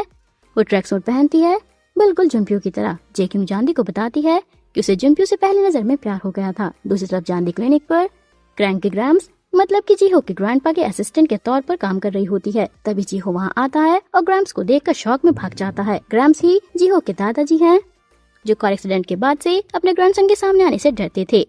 ईजंग और गेउल फेक डेट पर जाते हैं ताकि जांदी को लगे कि ईजंग उसे ट्रैप कर रहा है। जांदी घबराकर जुनप्यो के रूम में घुस जाती है, जहाँ जुनप्यो शावर लेकर बाहर आ रहा होता है। जांदी और जुनप्यो दोनों मिलकर ईजंग और गेउल की डेट को स्पाई मोड में फॉलो करते हैं। आइस रिंक पर जब बर्फ पड़ती है, जुनप्यो अपने जैकेट जांदी को पहना देता है और उसे हक कर लेता है। ईजंग गेउल एक होटल के अंदर जाते हैं। जांदी उनका प्लान खराब करने के लिए रूम सर्विस कार्ड चुरा लेती है। होटल रूम में जांदी और जुनप्यो अकेले होते हैं। जांदी कहती है कि हैप्पी बर्थडे और एंगेजमेंट के लिए कांग्रेचुलेशन, लेकिन हॉल में सडन एंट्री होती है मैडम कैंग की। वो जांदी को डर्टी कैरेक्टर कहती हैं। जुनप्यो अपनी मॉम का हाथ पकड़ लेता है। मैडम कैंग गुस्से में जुनप्यो को ही जोरदार थप्पड़ लगा देती हैं। जुनप्यो को गार्ड ले जाते हैं। लॉबी में जुनप्यो हेल्पलेसली जीहो को मैसेज करता है कि वो जांदी को बचा ले और फ्रस्ट्रेशन में अपना फोन जमीन पर पटक कर चकनाचूर कर देता है। जीहो क्लिनिक पर जांदी को ढूंढ लेता है, जहां वो मॉपिंग कर रही होती है। जीहो उसे मॉपिंग करने से रोककर हक कर लेता है, जिससे जांदी उसके शोल्डर पर रोने लगती है। अगले दिन कॉलेज में जुनप्यो जांदी को कंप्लीटली इग्नोर करके निकल जाता है, लेकिन जांदी की मुश्किलें खत्म नहीं होती। उसके घर पर रेड स्टिकर लग जाता है। जुनप्यो अपनी मॉम से लड़ रहा होता है। तभी उसकी एल्डर सिस्टर जुनही आकर अपनी मॉम पर गुस्सा करती है कि होटल के लिए बेटी को बेचा और इन्वेस्टमेंट के लिए बेटे को, अगर आगे और जरूरत पड़ी तो किसको बेचोगी। वो कहती है कि वो जुनप्यो के साथ ऐसा नहीं होने देगी। जानदी अपने घर की फाइनेंशियल क्राइसिस की वजह से नाइट शिफ्ट क्लीनिंग जॉब करती है। जीहो वहाँ आकर उसके साथ क्लीनिंग में हेल्प करता है, पर ज्यादा काम की वजह से जानदी बेहोश हो जाती है। जीहो उसे घर ले जाता है और उसके हेड पर किस करता है, जिससे बाहर खड़ा जुनप्यो देख लेता है और अंदर से टूट जाता है। घर के प्रेशर और जीहो जानदी को एक साथ देखकर जुनप्यो जेक्योंग के साथ ऑफिशियली डेट करने का फैसला करता है। जेक्योंग खुशी से जानदी को ये बात बताती है, जिससे जानदी का दिल बाहर से कांग्रेचुलेशन बोलते हुए भी अंदर से टूट जाता है। जुनप्यो जेक्योंग के डेट के टाइम पर जेक्योंग उसे एक किस मांगती है। जुनप्यो उसे किस करता है, पर उसकी आंखें एकदम खुली और कोल्ड रहती हैं। जीहो ये देखकर जानदी का फेस अपनी साइड कर लेता है ताकि वो ये सीन ना देख सके। बाद में रेस्टोरेंट में जंबो रेमन चैलेंज जीतकर जेक्योंग डबल डेट रिसोर्ट ट्रिप की विश मांगती है। जुनप्यो, जेक्योंग, जानदी और जीहो चारों रिसोर्ट जाते हैं। रिसोर्ट पर जेक्योंग जे लव जे कपल रिंग लाती है। जानदी पूल के पास बैठी होती है और उसकी स्टार मून नेकलेस, जिसमें भी जे लव जे था, पानी में गिर जाता है।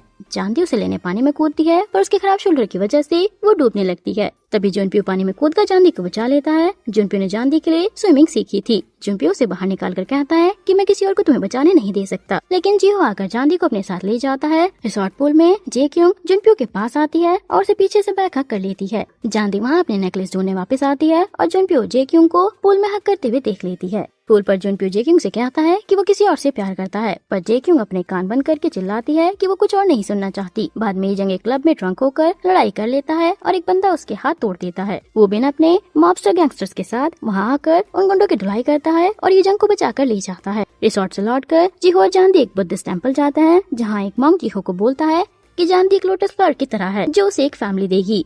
जानदी के पेरेंट्स पैसे कमाने के लिए सियोल छोड़कर जाते हैं और जानदी गैंगसैंग एक छोटे से रूम में शिफ्ट हो जाते हैं। जुनप्यो जंग से मिलने जाता है। ये जंग बताता है कि जानदी की स्विमिंग करियर खत्म हो चुकी है, क्योंकि पिछले साल जुनप्यो को बचाने के लिए जो लकड़ी का डंडा जानदी के शोल्डर पर लगा था, उससे उसकी बॉडी हमेशा के लिए डैमेज हो गई।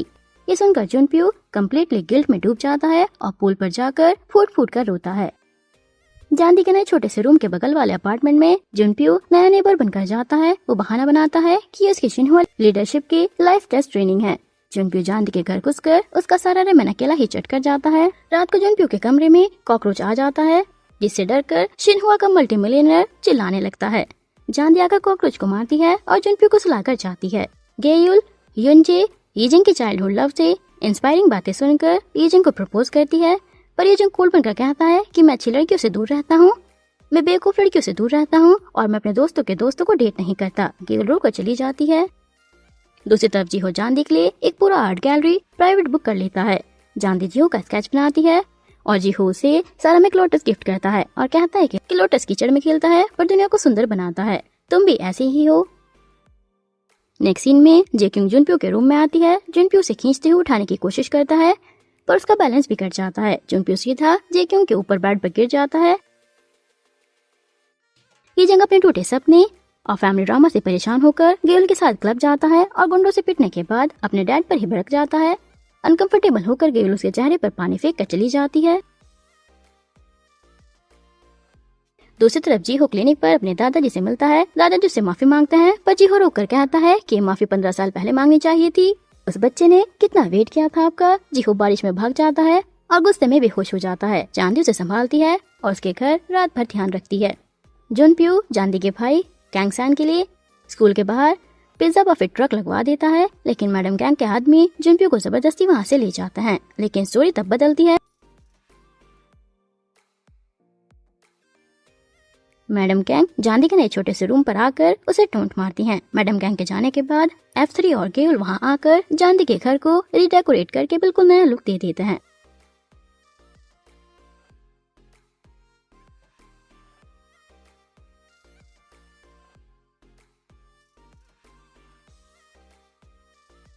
जेक्योंग और जुनप्यो भी वहाँ आते हैं और सब मिलकर ट्रूथ गेम खेलते हैं। जीहो यीजंग से पूछने पर सजा के तौर पर यीजंग के गाल पर किस कर लेता है। जीहो जुनप्यो से पूछता है कि अगर तुम्हारी वजह से तुम्हारी गर्लफ्रेंड प्रॉब्लम में पड़े तो क्या तुम उसे छोड़ दोगे।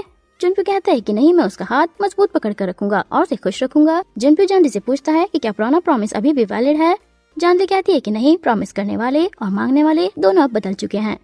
मैडम गैंग अपना सबसे क्रूल कार्ड खेलती है। वो जानदी का पूरा अपार्टमेंट बिल्डिंग तोड़ने का ऑर्डर दे देती है। जानदी के पास अब रहने की जगह नहीं बची। फाइनेंशियली वीक होने की वजह से उसका छोटा भाई गैंगसिंग भी उसे छोड़कर गांव में अपने पेरेंट्स के पास जाने का फैसला करता है। ट्रेन स्टेशन पर कैंगसेंग जांदी को कहता है कि जुनप्यू अभी भी तुमसे प्यार करता है। जांदी रोड पर बेहोश हो जाती है और जुनप्यू की एल्डर सिस्टर जुनही उसे बचाकर शिनहुआ मैनर ले आती है। जांदी सेल्फ रिस्पेक्ट के लिए लिव इन मेड के तौर पर काम करने लगती है। स्ट्रिक्ट ग्रैनी हाउसकीपर जांदी को सीधा जुनप्यू की एक्सक्लूसिव पर्सनल मेड बना देती है। जुनप्यू वॉकी टॉकी पर जांदी को ऑर्डर देता है, पर जब जांदी सो जाती है तो उसे चुपके से ब्लैंकेट उड़ा देता है। जांदी जीहो के दादाजी की तबीयत खराब देखकर उन्हें जबरदस्ती जीहो के घर ले आती है। जांदी जीहो को कहती है कि तुम दोनों को एक दूसरे की जरूरत है और आखिरकार जीहो अपने दादाजी को माफ करके उनके हाथ का बना खाना खा लेता है।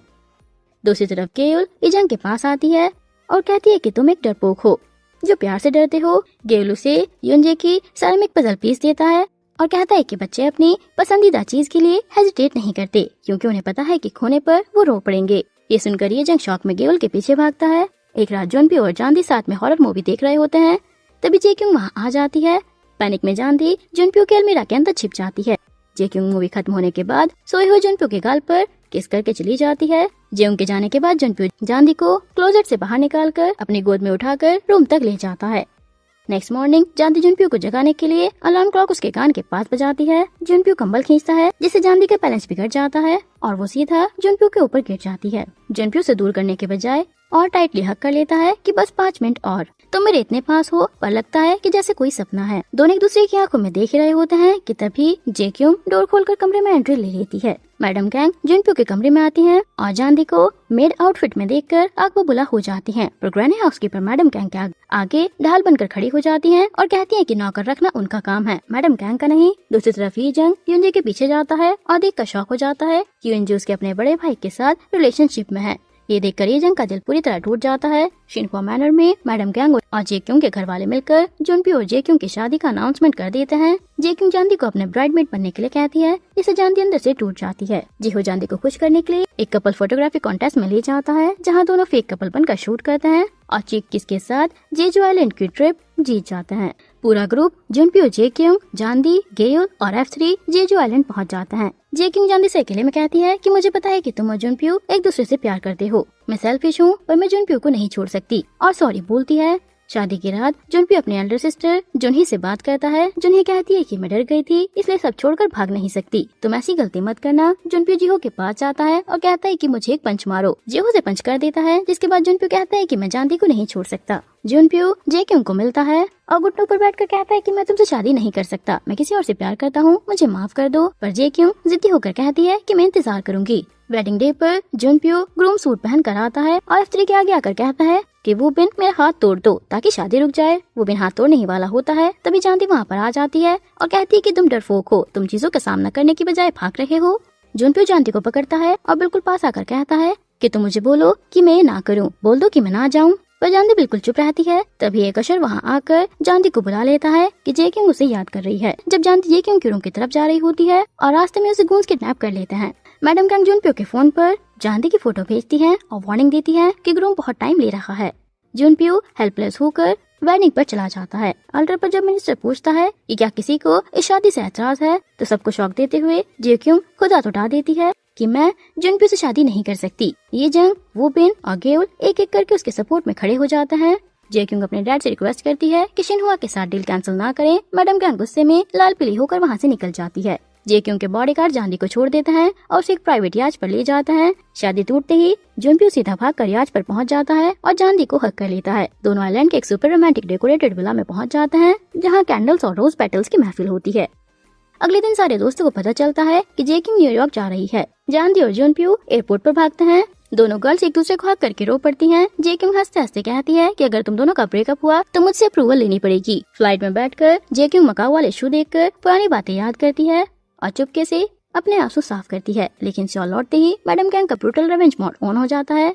शादी टूटने की वजह से शिनहुआ जे के ग्रुप मर्जर खत्म हो जाता है। गुस्से में मैडम गैंग जुनप्यू को घर में हाउस अरेस्ट कर देती हैं। वो जांदी के रेस्टोरेंट पर पहुंचकर उसका लगेज बाहर फेंक देती हैं और कहती है कि तुम्हें लगता है कि तुम बच जाओगी, मैं तुम्हें बर्बाद कर दूंगी। तभी वहाँ दादाजी एंट्री मारते हैं और मैडम गैंग को डांटते हैं। फिर एक ऐसा सीन आता है जिससे मैडम गैंग और जांदी दोनों के होश उड़ जाते हैं। जांदी मेरे पोते जीहो की होने वाली ब्राइड है। मैडम गैंग चुपचाप चली जाती हैं। दादाजी जांदी को जबरदस्ती अपने और जीहो के घर ले आते हैं ताकि वो सेफ रहे। जीहो और जांदी एक ही घर में रहते हैं, पर दादाजी जीहो को क्लियर बोलते हैं कि वो जांदी की मदद के लिए उसे लाए हैं। दूसरी तरफ सेक्रेटरी जंग जांदी के पास आता है और एक पर्सनल रिक्वेस्ट करता है कि वो जानदी को एक कोमा पेशेंट के पास पार्ट टाइम जॉब पर भेजता है जो उनके परिवार जैसा है। जानदी उस बेचारे पेशेंट के पास बैठकर उसे इंस्पायरिंग स्टोरीज और पोएम सुनाती है। घर पर जानदी जीहो की कार धोते हुए पानी से मस्ती करती है। बाद में जीहो एक पोएम पढ़कर धीरे से कहता है कि मैं तुमसे कहना चाहता था कि मैं तुमसे प्यार करता हूँ, पर जब वो पीछे मुड़कर देखता है तो जानदी सो चुकी होती है। जीहो स्माइल करके चुप हो जाता है। दूसरी तरफ ये जंग का हाथ काम करना बंद कर देता है और वो पोट्री छोड़ रहा होता है।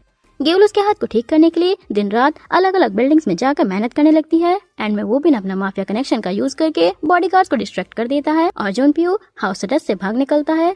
जुनप्यो जानदी को बाहर निकालता है। जानदी के साथ एक छोटा सा अर्फन बच्चा भी होता है। जुनप्यो पहले तो जेलसी में उस बच्चे को साइड करता है, पर बाद में तीनों मिलकर जू में एक super cute fun filled date enjoy करते हैं।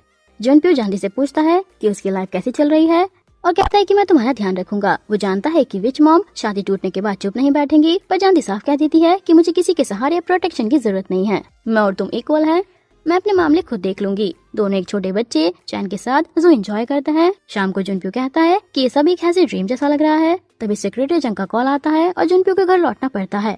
वो हैवी हार्ट के साथ जानदी को बाय बोलता है। दूसरी तरफ ये जंग स्टूडियो में युनजी की दी हुई पजल पीस को देख रहा होता है। तभी गेल वहाँ आती है जो बुरी तरीके से थक चुकी है पर खुश है। वो ये जंग को एक ऊंची बिल्डिंग के रूफटॉप पर ले जाती है। सुबह 7 बजे जैसे ही सूरज निकलता है, 2 अलग अलग बिलबोर्ड एड पर सनलाइट ऐसे पड़ती है कि बाकी सब वॉश आउट हो जाता है और सिर्फ एक मैसेज चमकता है जिस पर लिखा होता है आई लव यू ये जंग। ये जंग को समझ आता है कि 3 साल पहले युनजे ने उसे इसी स्पॉट पर सुबह मिलने बुलाया था। ये जंग वहाँ जमीन पर गिरकर रो पड़ता है कि काश उसे एक सेकंड चांस मिल पाता। गेल चुपचाप उसे रोते हुए देखती है, उसका दिल भी टूट जाता है।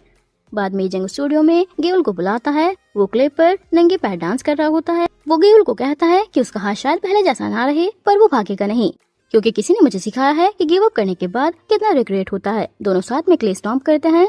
ये जंग गेउल के पास आता है। किस करने ही वाला होता है कि गेउल का फोन रिंग हो जाता है। फोन पर उसकी मॉम का इमरजेंसी कॉल होता है। हॉस्पिटल में जीहू के दादाजी को सडनली हार्ट अटैक आता है क्योंकि उन्हें कोई डिस्टर्बिंग कॉल मिला होता है। जानदी पैनिक में मेडिसिन ढूंढती है, पर जीहू डर के मारे फ्रीज हो जाता है। दादाजी बच तो जाते हैं, पर सिचुएशन क्रिटिकल है। मैडम गैंग टीवी पर जू डेट की न्यूज देखकर आग बबूला हो जाती हैं। वो जानदी पर डायरेक्ट अटैक करने के बजाय उसके लव्ड वन को टारगेट करती हैं। गेउल के डैड को जॉब से निकलवा देती हैं। जीहो के दादाजी की आर्ट फाउंडेशन को बंद करवाने की धमकी देती हैं। जुनप्यो अपने मॉम के पास आता है और कहता है कि मैं शिनहुआ की सारी रिस्पॉन्सिबिलिटीज हैंडल करूंगा, तुम्हारे सारे रूल्स मानूंगा, बस जानदी को छोड़ दो। मैडम गैंग स्माइल करती है और प्रॉमिस करती है कि वो जानदी को हाथ नहीं लगाएंगी। ग्रैनी हाउसकीपर जुनप्यो को वार्न करती है कि अपनी मॉम पर विश्वास मत करना। जीहो को अपने दादाजी का पुराना बॉक्स मिलता है जिसमें उसके बचपन के शू और फैमिली ड्राइंग्स होती हैं। दादाजी हमेशा उससे प्यार करते थे। हॉस्पिटल लॉबी में जीहो पियानो बजाता है। रिवर के पास जीहो जानदी से कहता है कि वो अपनी फाउंडेशन, अपने दादा और जानदी को प्रोटेक्ट करना चाहता है, पर उसकी आवाज ब्रिज के फाउंटेन्स के शोर में दब जाती है। जानदी मन ही मन कहती है गुड बाय जानदी के फायर फाइटर। जानदी उस कोमा पेशेंट से मिलने जाती है और कहती है कि वो अब नहीं आ सकती क्योंकि उसके लव्ड वन उसकी वजह से हर्ट हो रहे हैं। जैसे ही वो निकलने लगती है, पेशेंट का हाथ मूव करता है। उसके बाद जानदी मैडम गैंग के पास जाती है और कहती है कि मैं जुनप्यो को छोड़कर दूर चली जाऊंगी, बस मेरे दोस्तों को बख्श दो, मैं तुमसे हारी नहीं हूँ, मैं बस अपनों को दुख देना नहीं चाहती। जानदी ग्रैनी से मिलती है और जुनप्यो के रूम में जाकर उसे एक पिकनिक डेट पर ले जाती है। वहाँ वो जुनप्यो के लिए वही आइकॉनिक फेस राइस बनाकर लाती है। बीच पर दोनों एक साथ टाइम स्पेंड करते हैं। जुनप्यो पूछता है कि तुमने आज तक क्यों नहीं कहा कि तुम मुझे पसंद करती हो। जानदी कहती है कि मैं तुमसे बहुत प्यार करती हूँ, इतना कि मैं रुक नहीं पाई। और जानदी खुद आगे बढ़कर जुनप्यो को किस करती है। घर लौटते हुए जानदी कार रुकवाती है और अपना लगेज बाहर निकालती है। वो कहती है कि मैं तुमसे दोबारा कभी नहीं मिलूंगी, आज हमारा आखिरी दिन था। जुनप्यो शौक में पीछे भागता है। जानदी बस में बैठ जाती है। जुनप्यो बस के पीछे चिल्लाता हुआ भागता है। बस के अंदर जानदी फूट फूट कर रोती है और जुनप्यो को सॉरी बोलती है। जानदी अपने परिवार के पास एक छोटे से फिशिंग विलेज पहुंच जाती है। वहाँ उसे पता चलता है कि डेब्ट कलेक्टर के डर से उसके डैड बोट पर छिपकर काम करने गए हैं।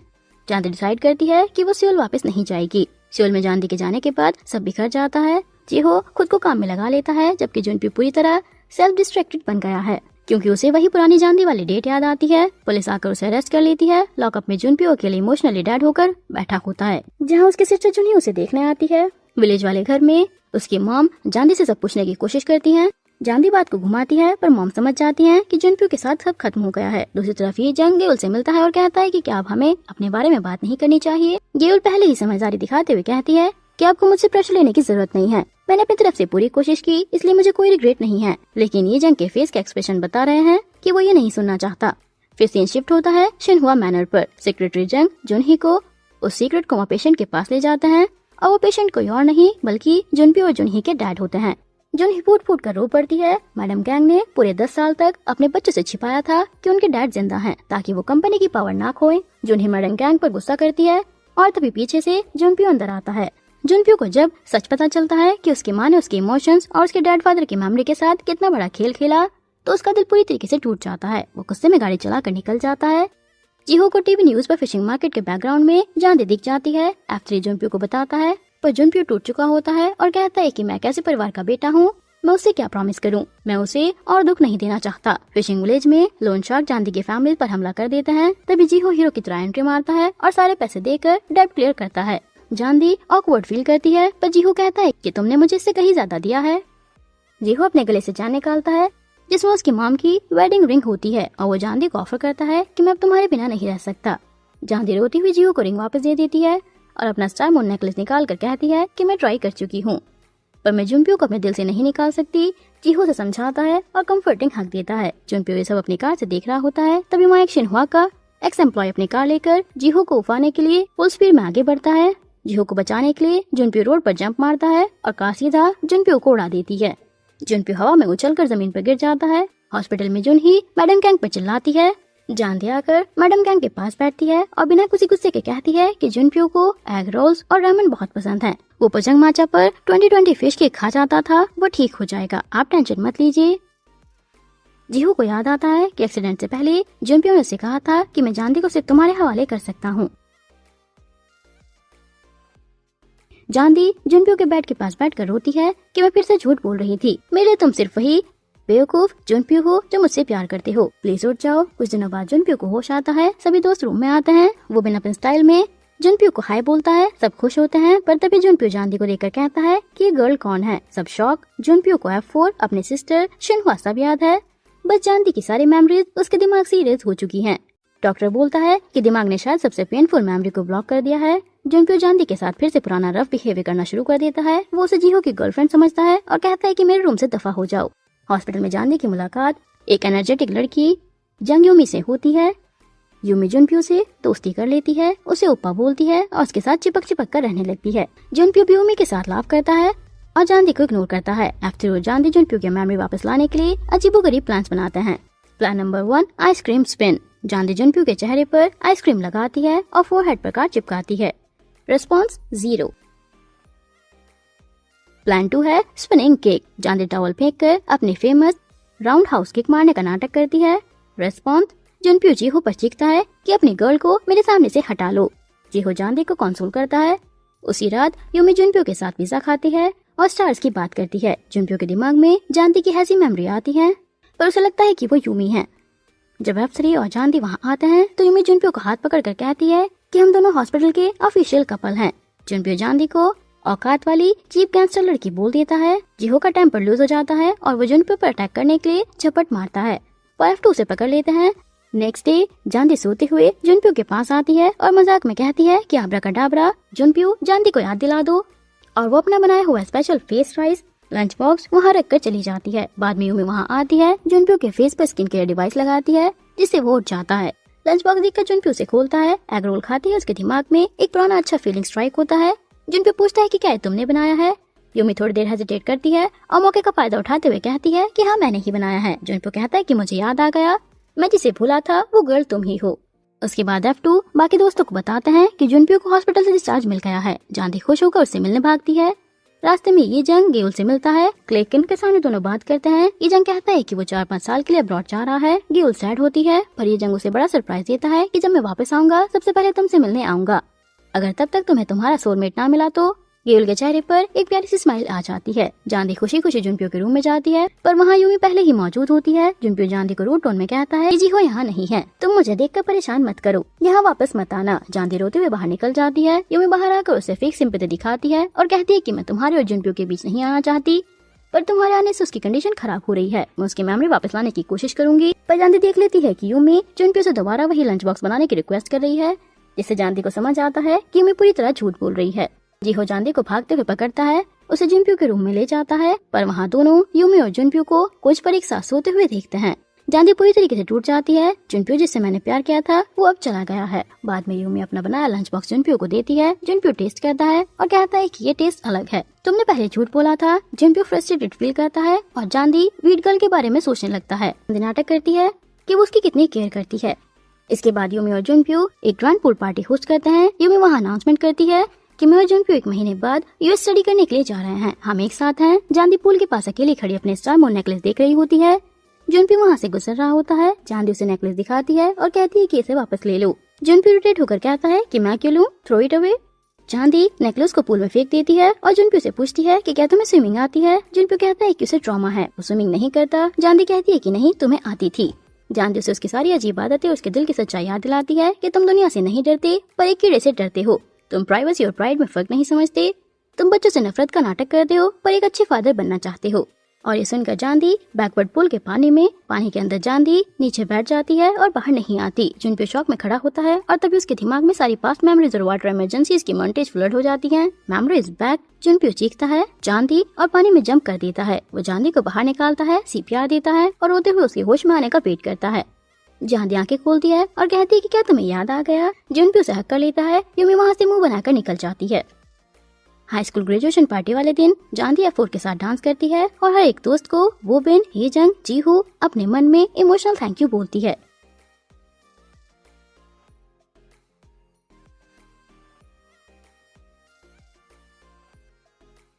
बाद में जुनप्यो जांदी को नामसन टावर पर वही पुराने डेट स्पॉट पर मिलता है और प्रपोजल देता है। Let's get married. मैं 4 साल के लिए यूएस जा रहा हूँ, कंपनी को संभालने तुम मेरे साथ चलो। जांदी मना कर देती है क्योंकि उसका खुद का डॉक्टर बनने का सपना है। तुम वापस आओ 4 साल बाद, तब सोचूंगी। अब स्टोरी 4 साल आगे बढ़ती है। जुनप्यो अमेरिका से शिनहुआ ग्रुप का सक्सेसर मैनेजिंग डायरेक्टर बनकर टीवी इंटरव्यू दे रहा होता है। मैडम कैंग और फादर जो रिकवर हो रहे हैं साथ में खुश दिखते हैं और जो उन्हें शिनहुआ की नई चेयरवुमन बन चुकी है।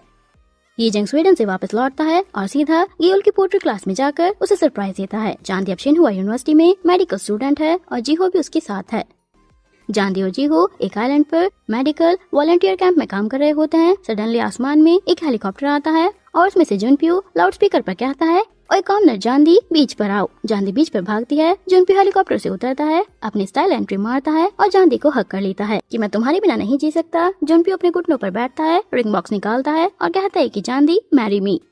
तभी नीचे से F3, जीहो, हीजंग, वो बिन की आवाज आती है कि हमें इस प्रपोजल से ऑब्जेक्शन है, हमारे अप्रूवल के बिना ये शादी नहीं हो सकती। सभी दोस्त बीच पर एक साथ सनसेट के सामने खड़े होते हैं, हंसते हैं और आगे की लाइफ के लिए रेडी होते हैं। F4 जांदी की अनब्रोकन बॉन्ड के साथ ये स्टोरी यहीं पर एंड हो जाती है। सच्ची ताकत हर हाल में अपने वजूद और उसूलों पर टिकी रहने में है। पैसा, स्टेटस और पावर से कहीं ज्यादा कीमती सच्चा प्यार, दोस्ती और लॉयल्टी है।